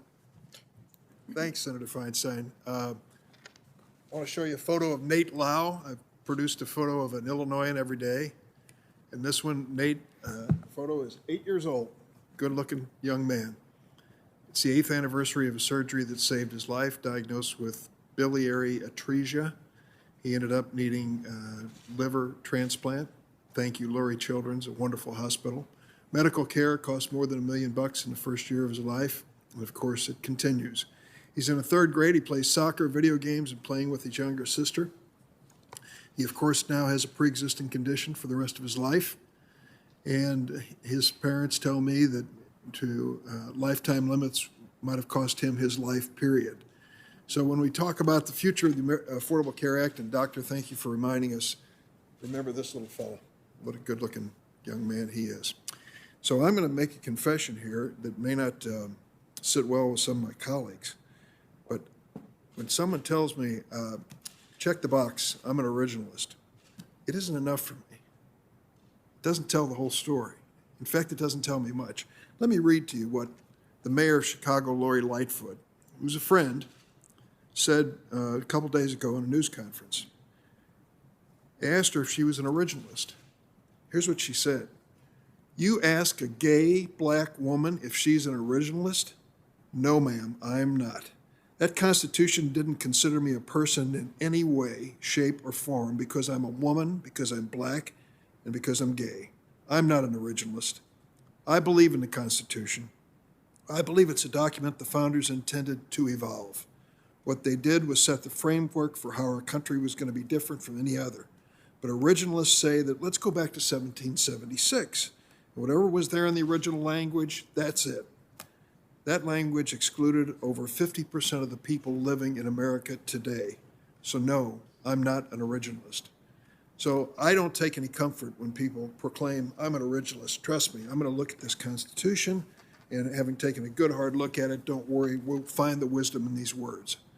And we had a case here, which was very important, and we talked about it over and over each day.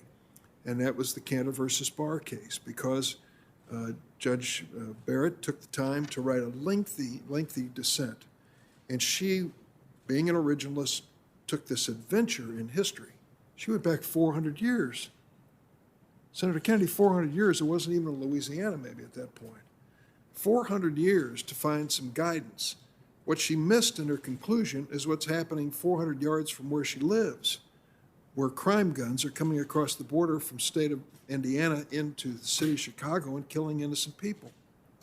The notion that we would somehow drop our guard and make it easier for people who are convicted felons to own firearms just doesn't make sense from where I'm standing. And I don't know if going back to the time of the British decisions on what to do with flintlocks is really much guidance when it comes to the reality today. Ms. Clark, if you're still on board, would you comment on Mayor Lightfoot's version of originalism and her take on it? I have grave concerns about Judge Barrett's commitment to originalism and textualism as a theory of constitutional interpretation. It purports to rely on the understanding of our constitutional text at the time when the language was adopted, which is not practical in the 21st century. And it can lead to a high degree of speculation about the framer's subjective understanding. But, you know, I'd like, if I could, Senator, to read a quote from Justice Kennedy. The nature of injustice is that we may not always see it in our own times. The generations that wrote and ratified the Bill of Rights and the 14th Amendment did not presume to know the extent of freedom in all of its dimensions, and so they entrusted to future generations a charter protecting the rights of all persons to enjoy liberty as we learn its meaning. I think that Judge Barrett's strict adherence to originalism and textualism stands to turn our country back decades and runs the risk that we will exclude from the Constitution promise African Americans, women's rights, LGBTQ rights, and more. Isn't it interesting, Ms. Clark, that many of the questions and issues before us still relate to the evolution of thinking beyond the original Constitution as it related to African Americans, for example, and particularly as it relates to women today. We are going through this. We're in the middle of this. And the folks in that Constitution, which I swore to support and defend, didn't get those two aspects right. Women didn't have a right to vote, and African Americans weren't even counted as full citizens, let alone having the right to vote. We are still debating that many hundred years later. Thank you, Mr. Chairman. You, Senator Durbin. Anyone on our side? Senator Lee. Thank you, Mr. Chairman. Judge Griffith, I'd like to start with you, if I could. In addition to being a judge on the U.S. Court of Appeals for the D.C. Circuit, you've also been a professor, and you've taught a course for a number of years at Stanford Law School regarding the unique, distinct role of the Article III judge. If I understand correctly, you've also started for the last few years teaching that same course at Harvard. I'm with you. And you'll be teaching that at Harvard and the University of Virginia this year. Okay. What do you tell your students are some of the most important lessons that you've learned as an Article III judge? Yeah, thank you very much. Now, the danger is if I give you the full answer and the students are out there, they'll do better on the exams by hearing what I think. I'm just kidding. No, I came upon this course because I wanted to have a better understanding of what my role was as a judge. What am I supposed to do under the Constitution? What role am I supposed to play? And if I could just tell a quick story that I think captures what I've learned, both from being a judge and then from the courses and hearing interaction with the students. Tell the story. It happened the day after I was confirmed by the Senate for my seat on the D.C. Circuit. It was a happy day for me. I was in my office. I was the general counsel of Brigham Young University at the time, and I was the recipient of many congratulatory phone calls from people from around the country who I had known and worked with before. One was from a fellow he and I had been at the same law firm in Washington, D.C., and he had clerked for a distinguished member of the D.C. Circuit who's long since passed away, and then went on to clerk on the Supreme Court. And so he wanted to give me some advice about being a judge. He said, "Are you open for advice?" And I said, boy am I. I'm teachable. And he said, "I'll tell you what I was told the first day in my judge's chambers in the D.C. Circuit." He sat me down and he said, "Here's how we go about our job. The first thing that we do is we learn the facts of the case as best we can. These are real people. They have real struggles. They deserve to know that we know who they are, that we know the challenges they face. They deserve that. And so we have to spend a lot of time to learn their circumstances." So the next thing that we do is we think long and hard and deep about the fair result, the just outcome, the equitable disposition. And once we figured that out, we go find law to support our decision. Now, the purpose of the call was a congratulatory one. It was not to engage in a discussion of the role of the Article III judge. But I took a vow that I would do my level best to always heed the first part of that advice. Always heed the first part of that advice, that these are real people who have real struggles and we need to understand them. I took a vow that I would never follow the last part of his advice. Why? Because it's the American people who get to decide what's fair and just and equitable. And they express that through their politically accountable representatives, through members of Congress. They do that through legislation. They do that through the Constitution of the United States. I was not appointed to decide, to take my own views of what's fair and just and equitable and use them to resolve the case. That's not what our system allows. Maybe that would be a perfectly good way of running a government, but that's not the system that our government was created to do. I'm an originalist. I'm a textualist. There are many political progressives who are originalists. One is Professor Akhil Amar, who's a great originalist scholar and is a political progressive.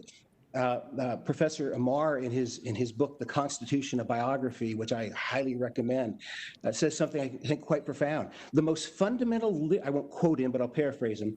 According to Professor Amar, the most fundamental liberty protected by the Constitution is the right of we the people to set the rules by which the government, by which our society is run. And we do that through politically accountable representatives. We don't do that through judges.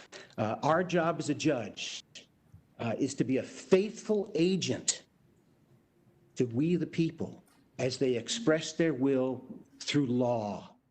The Constitution has a very complicated lawmaking process. In the case of statutes, it's bicameral passage and presentment to the president. In the case of amendments to the Constitution, it's 2/3 passage in Congress, 3/4 ratification by the states. It's a very complicated process. If you note in that process, there's no description for the role of a Judge, we need to wrap it up. Yes. Okay. There's no role for a judge in there. So that's the lesson we learn. Thank you, Mr. Chairman. Thank you very much, Judge. Thank you. Anyone over here? Senator Blumenthal? Yes, sir. Judge Griffith, I was not the one responsible for interrupting you. Just that was me, Judge. I apologize. We're going over, and I know you didn't have a clock, so. I mentioned that because Judge Griffith sat on a case very recently where I was present as the plaintiff in Trump, Blumenthal versus Trump. And thank you, Judge Griffith, for being with us and all the witnesses who are here today for giving your time to this very, very important proceeding. I want to ask particularly Ms. Clark, because there is such a strong racial justice movement in this country now. We're in the midst of a health crisis and obviously an economic emergency, but the racial justice movement is so deeply important. I asked Ms. Judge Barrett about the issue of gun violence prevention. And I brought with me the story and into the room the voice and face of Janet Rice, who lost her son, Shane Oliver, in downtown Hartford. They are Black. I also had the voice and face of Krishna and Michael Song, who lost their son Ethan, and Natalie Barden, who lost her brother. Every community, every part of the country is affected by the scourge of gun violence. Janet Rice lost her son Shane Oliver in a shooting, probably no fault of his, certainly none of hers. I wonder if you could talk about the need for sensible, common sense gun violence preventive measures. Judge Barrett has taken the position that the Second Amendment should give felons, a class of felons, without any legal support in the circuit courts, the right to possess firearms. I'm extremely concerned about the effects of that kind of approach to common sense measures like Connecticut has and other states around the country that protect everyone, background checks and emergency risk protection orders, safe storage laws, Ethan's Law, as it's known in Connecticut, because the Song's son, Ethan, was killed when a gun that should have been safely stored was available to the two teenagers who were, in effect, playing with it. And perhaps tell me about the effects of striking down those kinds of laws on communities of color around the country and on the country as a whole.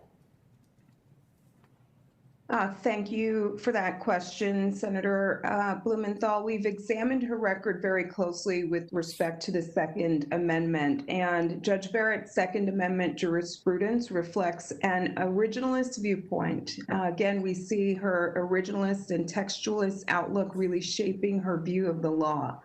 And her record suggests that she would be inclined to make it easier to expand individuals' rights to obtain and use guns, and that it would be more difficult for states to impose reasonable restrictions on the purchase and use of guns. And I do think that this is a very real issue for our country.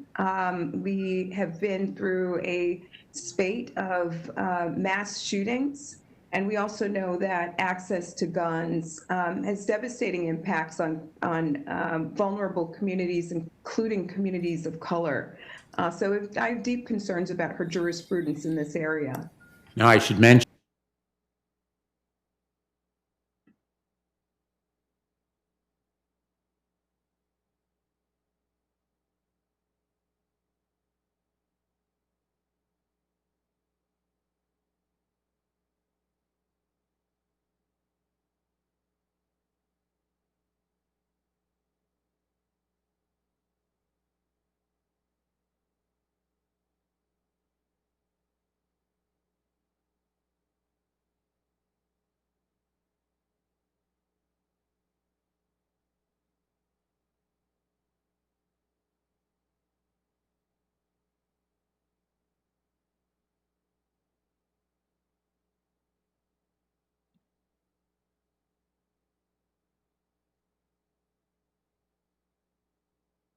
I'm just going to pass along to the folks in the WebEx that we did lose audio in the chamber. It's not a WebEx thing. You're not alone. You're not having trouble with your internet connection. It's looks like it may be similar to what happened yesterday, but that's me now, reckless conjecture. But yeah, from that standpoint, the recording studio team's trying to work to bring the microphones in the room back up. But they can't hear in the room either. How about that? That's the easy way to word it.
Thank you to all our witnesses for being patient.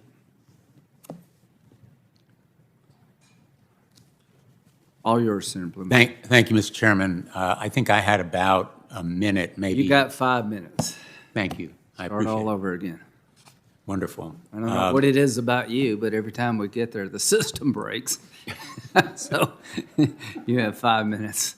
Thank you. I want to just finish with Ms. Clark, and I'll restate the question. If we have Ms. Clark, I hope we do. Are you there? Yes, I am, Senator. Wonderful. Ms. Clark, I'll restate the question maybe more succinctly and clearly. My impression about originalism is that it is often used as a smokescreen by activist judges who want to legislate from the bench and substitute their own judgments for the legislatures. My concern, one of them about Judge Barrett, is that her opinion in Cantor indicates an approach, a very activist one, to the Second Amendment that would very possibly strike down common sense gun violence measures such as background checks, emergency risk protection orders, safe storage laws like Ethan's Law in Connecticut, and other measures that are designed to stem and stop gun violence. I'm particularly concerned because of Janet Rice, who is still grieving her son, Shane Oliver, Natalie Barden, who is still mourning for her brother, who was killed in Newtown, and the Songs, Kristen and Michael, who still have a hole in their heart for their son, Ethan. And they championed Ethan's Law courageously in Connecticut. We are a safer state because of the victims and survivors of gun violence, whether Newtown or downtown Hartford, as with Janet Rice, and all across the state, often in communities of color, but literally every community, because every neighborhood, every family, every community is vulnerable to the scourge and epidemic of gun violence. It's a public health menace. Let me ask you about that judicial philosophy, originalism as applied to the Second Amendment. Do you share my concern that it could lead to striking down those laws that state legislatures and hopefully Congress one day will enact to make America safer? Thank you, Senator Blumenthal. Very briefly, in our analysis of Judge Barrett's record, her Second Amendment jurisprudence reflects an originalist approach, and we believe that her orientation is one such that it would be more likely that she would seek to expand an individual's right to obtain and use guns, and that she would be inclined to uphold that she would likely resist restrictions on the purchase and use of guns. We looked at her decision in Cantor versus Barr very closely. We note that the opinion that she wrote, which was authored along with 2 other judges, is one in which some observers has found to be in conflict with that of every other appellate court that has addressed the issue that was at stake in Cantor. So I am deeply concerned, Senator, that she would put her thumb on the scale of providing more access, easy access to guns in our country. Thank you very much, Ms. Clark. I'd like to turn to Ms. Good. You describe in your testimony being a survivor of sexual abuse, and you state that you are the person you are today at 16 years old because you, quote, had access to an abortion, end quote. You also may have heard my asking Judge Barrett if she thought, as her legal position, Roe v. Wade was correctly decided, including in cases where pregnancy was the result of sexual abuse. And I brought to her the story of Samantha, who was a rape victim and survivor, became pregnant and had an abortion. how did you feel knowing that Judge Barrett simply wouldn't answer that question about whether Roe v. Wade and Griswold v. Connecticut were correctly decided? Well, Senator, thank you for the question. And, as a survivor, it's deeply, deeply disturbing. And, it just makes me think, no one cared about consent when I was being sexually abused. And all young people, teens, deserve the right to consent, autonomy, and dignity. And I'm here to stand against this nomination. Thank you. Thank you very much. Thanks, Mr. Chairman. Thank you. Senator Hirono. Thank you, Mr. Chairman. Mr. Chairman, I have a letter from the National Education Association, which represents 3 million educators serving 50 million students. They are urging the Senate to focus on a COVID-19 relief bill and not, to quote the letter, rush to confirm President Trump's nominee, Amy Coney Barrett, before Election Day, when that is not what the American people want. I ask unanimous consent to enter this letter into the record, Mr. Chairman. Without objection. Thank you. I have 2 questions for Ms. Clark, so if you can sign on. Ms. Clark, the Supreme Court's Shelby County decision gutted the pre-clearance provision of the Voting Rights Act, which required jurisdictions with a history of voting discrimination to get approval for changes to their voting laws. After Shelby County, over a dozen states passed restrictive voting laws. During the hearing, I asked Judge Barrett whether voter suppression or voter discrimination currently exists. She refused to answer and pointed out that the Supreme Court did not address Section 2 of the Voting Rights Act in Shelby County, but the Supreme Court has recently decided to take up this issue. Ms. Clark, unlike the pre-clearance provision, Section 2 puts the burden on those who are challenging the voting law to show that the law would result in, quote, a denial or abridgment of the right of any citizen to vote. This kind of burden shifting makes it hard to prevail. Wouldn't you agree? Ms. Clark? Yes, Senator, I completely agree. Section 2 is not a substitute for the important protections that had long been afforded by the Section 5 preclearance provision.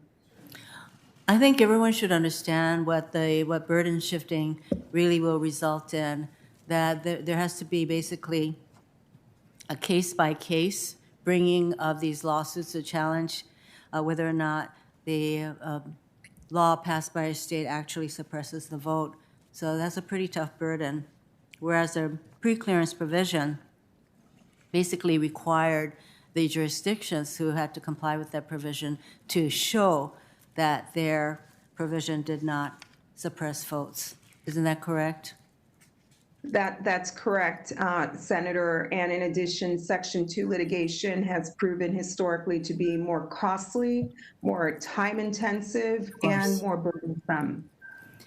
Yes, and I think that the Supreme Court, in making that 5-4 decision, should have predicted that that was exactly what was going to happen, and they certainly should have predicted that a lot of states would begin to pass all kinds of laws that would have the effect, at least, of suppressing votes, especially of minorities and blacks. Another question for you. I know you reviewed Judge Barrett's record, including her cases on the Seventh Circuit. I did too. And I found two of her cases relating to discrimination in the workplace particularly concerning. The first was EEOC v. AutoZone, where Judge Barrett voted to not rehear en banc a panel decision that in essence approved a separate but equal arrangement. The other was Kleber v. Car Fusion Corporation, where Judge Barrett joined an opinion that effectively approved of age discrimination against job applicants. Can you speak in a little more depth why the Lawyers Committee was concerned about Judge Barrett's record on workers and civil rights? Thank you, Senator. In the area of workers' rights that we examine, Judge Barrett has demonstrated an inclination to side with corporations and with employers over employees. We are deeply concerned about the EEOC versus AutoZone case where Judge Barrett essentially, along with 4 other judges, refused the federal government's request for a full panel review of a case involving an employer here, AutoZone, which chose to intentionally segregate employees on the basis of race. They assigned Black and Latino employees to AutoZone locations based on race, and they did so explicitly. And the lower 3-judge panel found that this wasn't racial segregation because people were still paid the same and received the same benefits. But the outcome here is deeply disturbing. We do not need a return to an era in which we tolerate intentional racial segregation in any context of society. We're also deeply concerned about Smith versus Illinois Department of Transportation, where Judge Barrett authored a decision holding that a Black traffic patrol driver failed to make a case that he was fired in retaliation for making complaints of racial bias. In this case, the worker was subject to racial slurs. His coworkers used the N-word on multiple occasions. And while the judge recognized that this was a racial epithet, she did not find that there was a sufficient basis to find that he was subject to a hostile work environment. When you look at the sum total of Judge Barrett's record in the Title VII context, it raises grave concerns about her willingness to protect victims of discrimination in the workplace, and seems to make clear her orientation to protect the rights of corporations and businesses. If I may, Mr. Chairman, so in the case that was an overt race-based kind of decisions, shouldn't that have been a per se violation? I agree, Senator, but we looked at her record and it reflects a pattern. And I think that the pattern that we see across both of these cases indicates a judge who would not be inclined to enforce Title VII of the Civil Rights Act, one of our nation's most important federal civil rights laws, when it comes to protecting workers in the workplace. I have every reason to believe that she is somebody who would side with corporations and businesses. And already we have a Supreme Court, their studies have shown that already is protecting corporate interests over individual rights. Thank you. Senator Booker. Thank you very much. I want to thank my more senior senator and friend, Chris Coons, for yielding to me. It's generous of him, and thank you. I want to thank all the witnesses, first and foremost. Extraordinary. I think it's more that I ignored than anything else. I didn't see him over there. I appreciate that. I want to thank all the panelists. It's really been extraordinary to hear from all of you, frankly, and Crystal Good really moved me with her testimony, as did Stacey Staggs. I'm thankful.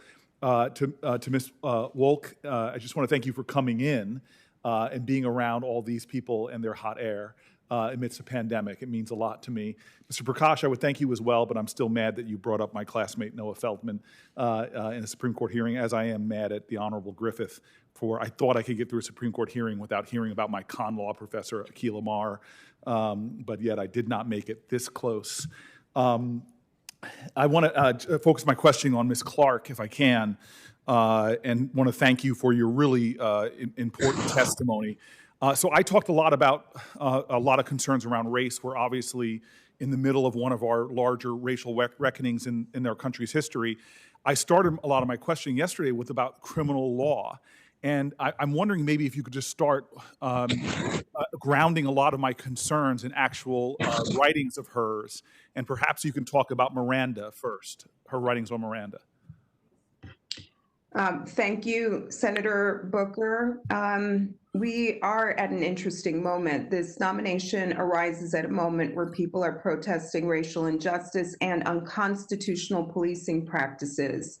And in our examination of her record, we looked very closely at one of her articles where she talks at length about Miranda, the Miranda doctrine. The doctrine that requires that officers read you in your rights when you're accused of a crime. And in her writings, she's described the Miranda doctrine as an example quote, the court's choice to over-enforce a constitutional norm that she says goes beyond constitutional meaning. And she suggests that Miranda warnings throughout time have inevitably led to the exclusion of evidence, even when some confessions were freely given. I'm gravely concerned that a Justice Barrett on the Supreme Court would mean a court that would be more inclined to chip away at the constitutional rights of those who are accused of crimes.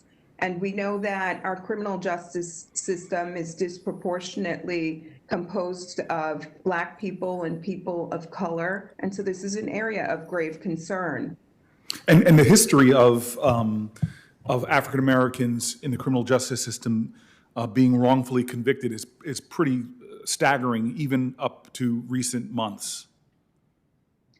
That's correct, Senator. And we also know that racism infects virtually every stage of our criminal justice system, from who gets stopped on the street to lengths of sentences to who gets the death penalty. And those are the kinds of cases that routinely come before the court. And so in many respects, this is a life and death issue for Black people and people of color who are subjected to punishment at the highest levels in our criminal justice system. And there's a lot written about this. There's a lot of studies about how African Americans in particular, but people period, have been churned into a system regardless of innocence or guilt. In fact, I mentioned, you heard me riff off a whole bunch of well-read books, but even now by the general public. You're familiar with one, Why Innocent People Plead Guilty, correct? Yes. Yes, and it's this book that documents how we have a criminal justice system. It's no longer even trials. We've gotten to a point now that 98% of our criminal convictions are done by plea bargain. Are you familiar with example after example, I would imagine, as I am, dozens and dozens in my time as mayor, of young people caught up in the criminal justice system that plead out just simply to get out of jail, correct? Yes, and we also are deeply familiar with the resurgence of debtors' prisons, which entangle poor people who are disproportionately people of color in the criminal justice system merely because of their poverty. Right, and can I want to end with a question. I'll get a little bit of a grace period here.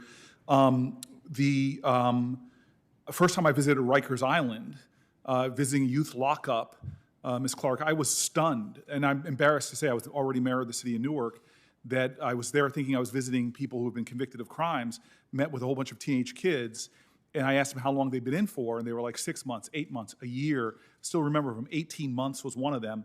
And I said, well, what have you been convicted of? And they all look at me and saying, we have not been convicted. And these were people in for relatively minor accusations where they were stuck within the criminal justice system. That led Brian Stevenson, the quote I used yesterday of his, that we have a system that treats you better if you're rich and guilty than if you're poor and innocent. This is not something that's an occasional miscarriage of justice. These go on in thousands of cases in every city in America where you see young people being churned into the system, being put into solitary confinement, which is still legal in most states, which psychological professionals call torture. Then they're let out of prison now, having those deeply psychological effects, still often not convicted of anything. And this is rife within the system. And to say that some of these basic protections like Miranda are the over-securing of rights, to me is an astonishing lack of knowledge about what actually goes on in our criminal justice system every single day. And to sit on the highest court in the land and not know about what anybody who works in the criminal justice world.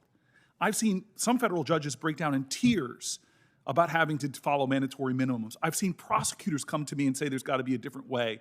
But to see that we are, the concern I had about not being familiar with some of these basic studies coming from, and you know this, I won't name the people on the right, the organization, some of them have been vilified at this very hearing, that I found common cause with to try to correct some of these tragedies. Could you just finish just saying, is anything I'm saying overstating the fact?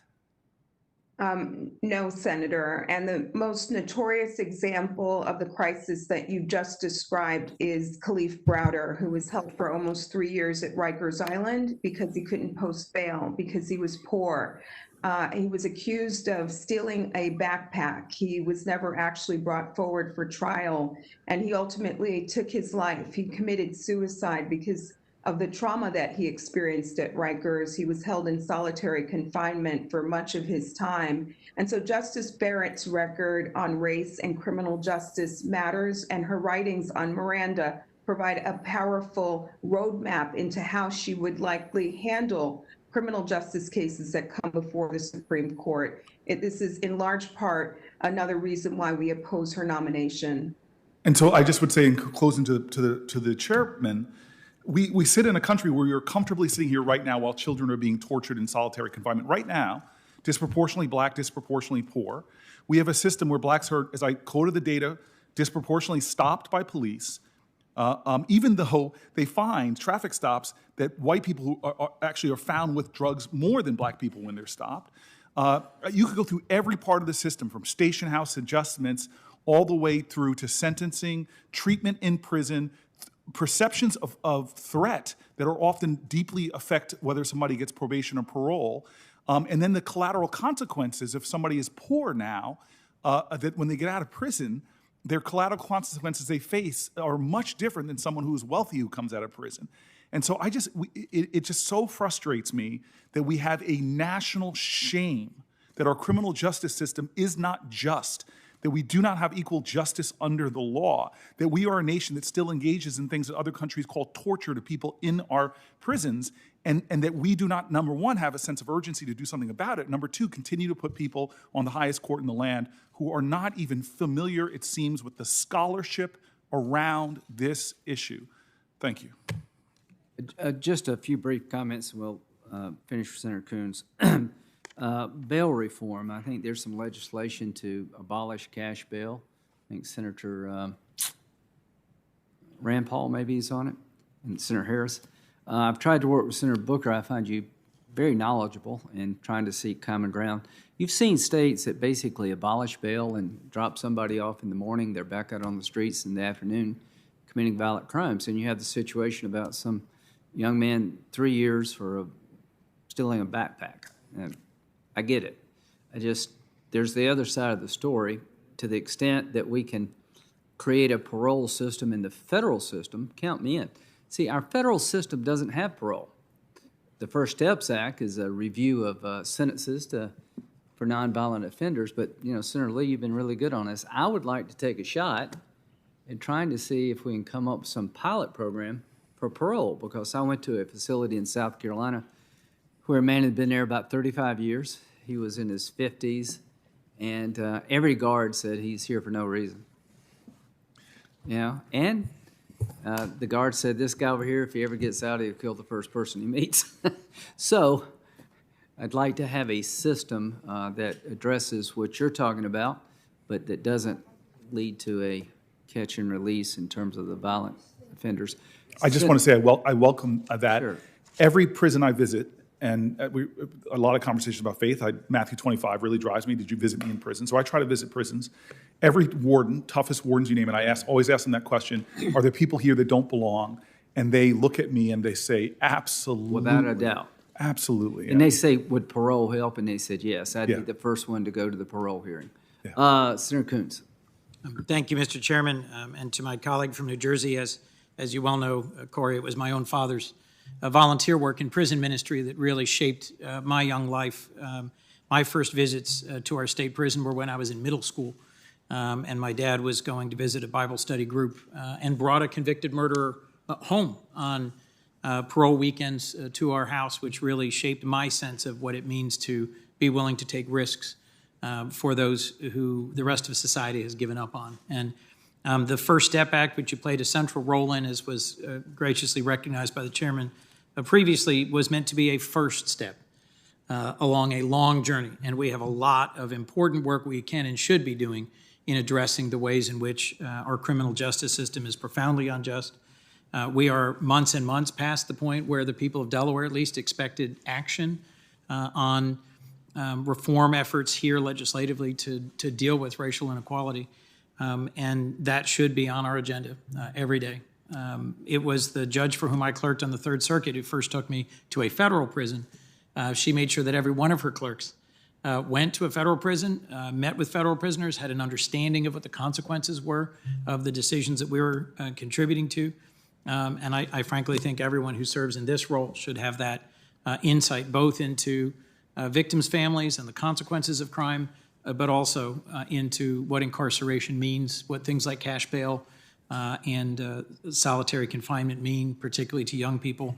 I've had a bill on solitary confinement of juveniles for a number of years. We should work on this. But let me get to questioning the panel. Forgive me, you touched a point of passion there, Senator Booker. If I could just briefly, since I know I'm the last questioner today, Dr. Bhatti from Lansing, Michigan, if I might. What kind of, two things.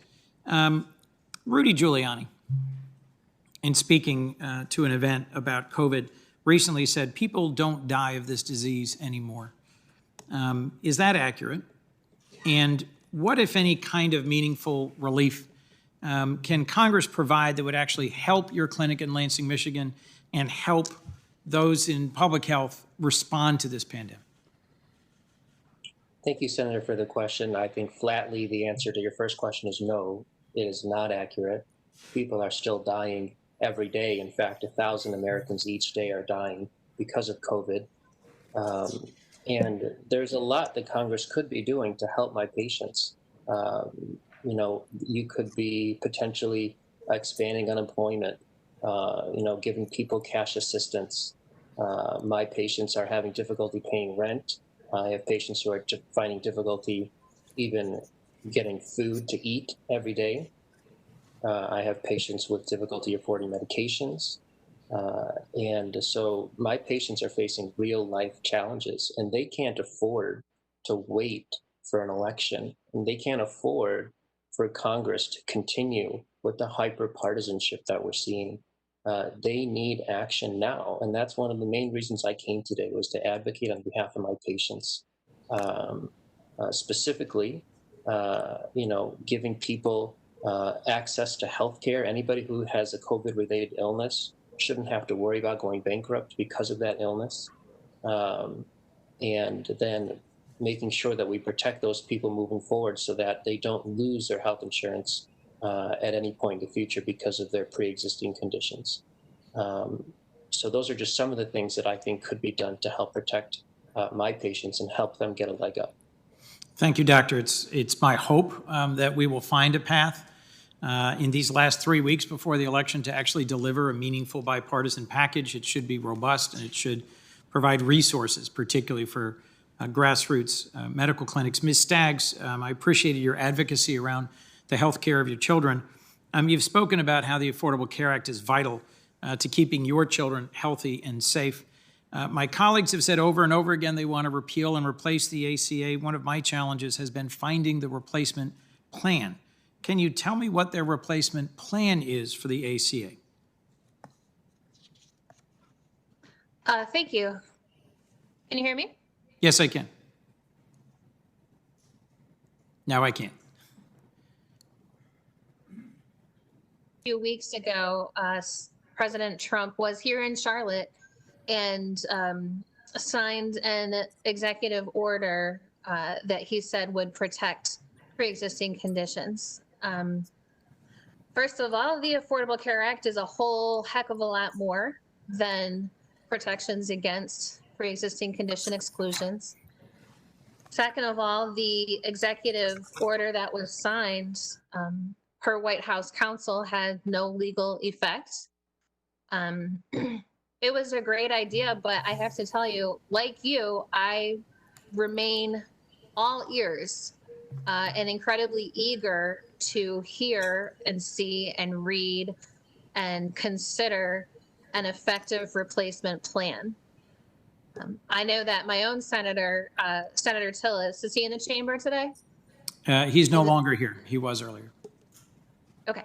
I know that Senator Tillis has put forth what is called a PROTECT Act, that uses the term pre-existing conditions, but in effect doesn't meet the standard that we currently have with the Affordable Care Act.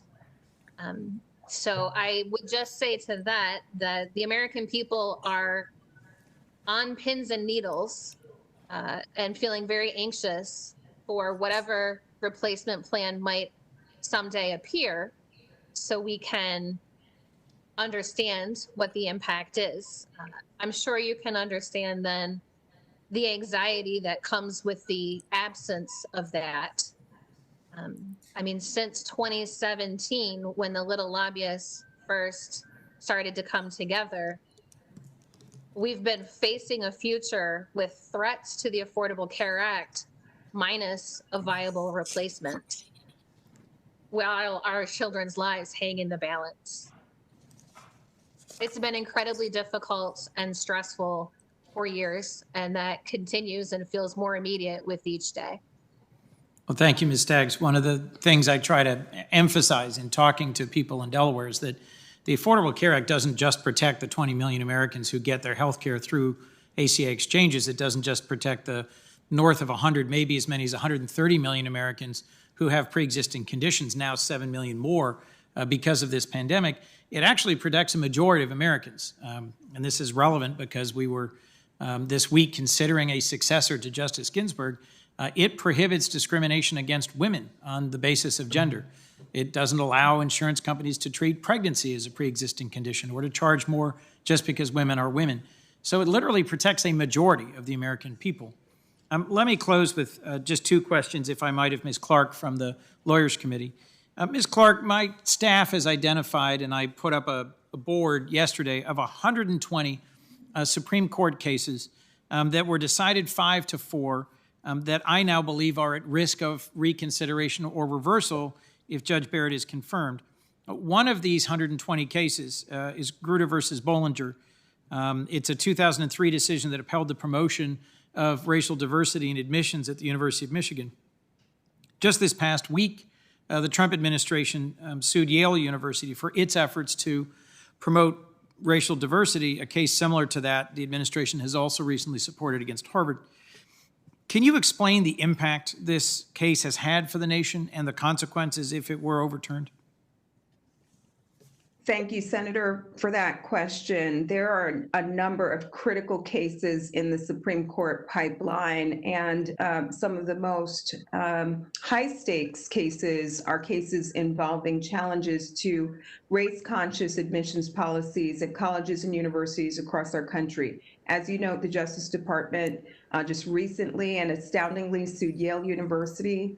There have been similar suits brought against Harvard University, the University of North Carolina, the University of Texas at Austin. My organization is involved in all three of those cases, and they are on a fast track to the Supreme Court.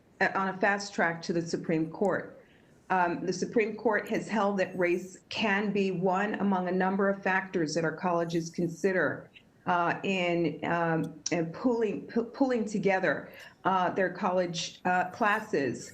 What's at stake here is racial diversity, just the principle of racial diversity. I am deeply concerned that a Justice Barrett on the Supreme Court would upend the precedents that have been firmly established in this area, and that would turn back decades of progress in our nation and result in colleges and universities that are not racially diverse, colleges and universities that lock the door on Black students and Latino students who are deserving of access, roll back the clock on equal opportunity. So I'm glad that you asked this question, Senator Coons, because it really underscores how high stakes this nomination is for our nation. Ms. Clark, you did some important early work in your career on election protection. And President Trump and members of this committee have repeatedly attacked the validity of mail-in voting, even though the president himself, members of his family, our troops overseas, our diplomats, routinely use mail-in voting as a way to cast their ballots securely, and there being no credible evidence of widespread voter fraud. We've actually, in reality, seen efforts by the administration to undermine the proper functioning of the Postal Service. We've seen the governor of Texas blatantly try to make it more difficult for voters to submit their ballots in a timely fashion in this upcoming election. We've seen lines between 5 and I think as many as 10 hours in the state of Georgia for those who are lining up for early voting stations. And the president has openly called for voter intimidation. Can you speak to the impacts of these impediments on voting, how they differ from the impact of any alleged voter fraud, and how this does or doesn't align with a long and tragic history in this country of voter suppression? Ma'am, you certainly may answer the question just briefly if possible. Yes, Chairman. Senator Coons, voter suppression is alive and well across our country. We see it each and every day in places like Texas, Georgia, North Carolina, states that were covered by Section 5 of the Voting Rights Act.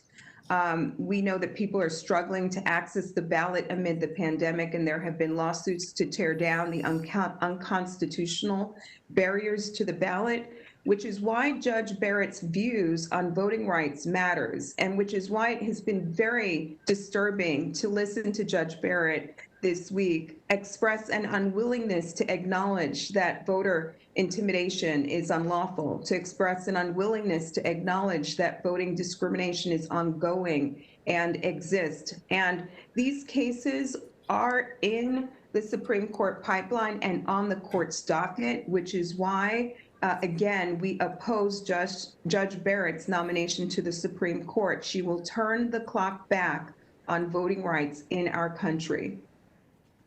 Thank you very much, Ms. Clark. Thank you, Mr. Chairman. Thank you to all our witnesses. Thank you. One brief comment. Yes, ma'am. Mr. Chairman, I just want to thank you. This has been one of the best set of hearings that I've participated in.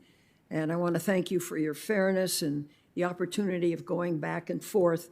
It leaves one with a lot of hopes, a lot of questions, and even some ideas, perhaps some good bipartisan legislation we can put together to make this great country even better. So thank you so much for your leadership. Well, one, that means a lot to me, and I know we have very different views about the judge and whether we should be doing this or not. But having said all that, to my Democratic colleagues, you have challenged the judge, you've challenged us, and I accept those challenges as being sincere and not personal. I don't think anybody crossed the line with the judge in terms of trying to demean her as a person. To the people on my side, thank you very much for being involved and, telling our side of the story and asking the judge about your concerns. One thing we can tell you, as long as there's Senator Grassley, there'll be a question about ethanol. To Senator Feinstein, you're a joy to work with. To our staffs, I know this has been very hard, a lot of pressure on both sides. To the people who set up the room, thank you. To the witnesses who chose to participate today, as private citizens, thank you. To the police officers who made this go well, thank you. To my staff who bore the brunt of this, I really do thank you. So what we're going to do now is end where we began. My view of the Affordable Care Act is different from South Carolina's point of view. We're getting about $1 billion less because of the formula. We're down to one exchange. We started with 5 and premiums have gone up. Those issues will be decided at the ballot box. It's close election everywhere. All I can say is that voting does matter, and I'm sorry that anybody has to wait in line. We need to make sure we deal with that as a nation. But voting participation in South Carolina is very strong. I am happy about that. This is a chance to have your say. The stakes are high, as has been well articulated here.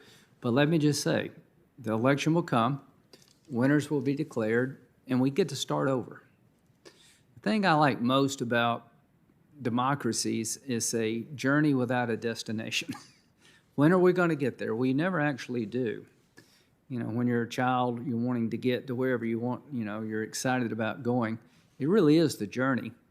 And I don't know how this election's going to come out. I'm hopeful for our side. I feel good about it. But having said that, 2016 was a curveball in many ways. And I just don't know what's going to happen. But the more people vote, the better. And when it's all over, and it'll be over in a few weeks, I'll just say this: if I'm around, I will commit myself to starting over, looking forward, not backward. And to the Judiciary Committee,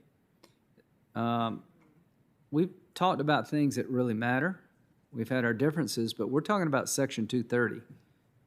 I think that's mattering more every day. And the fact that we had a unanimous vote to make sure that social media outlets earn their 230 protection when it comes to protecting children against sexual exploitation, it's a darn good place to start. A lot of smart people on this committee, I mean incredibly smart about antitrust, about intellectual property. So this committee, in my view, even though we've had a rough ride lately, has the potential, if we all embrace it, to engage each other and make America a stronger, safer place. To my friend, Senator Lee, I don't think anybody likes their job more than you do. I've never seen anybody, Senator Coons, you're definitely in that category, who's so enthusiastic about the law and politics. I'll end with this. Judge Barrett, I have had an opportunity to witness several people apply for the job of being a Supreme Court justice. I've never met a more amazing human being in my life. Not from just the professor who helped the struggling young blind student and everybody else she's helped, but just your knowledge of the law, your disposition, your character, and the ABA rating, I think, was well earned. So the hearing regarding Judge Amy Barrett to become Associate Justice of the Supreme Court is now over. The markup will be October the 22nd. To all who got us here, thank you very much.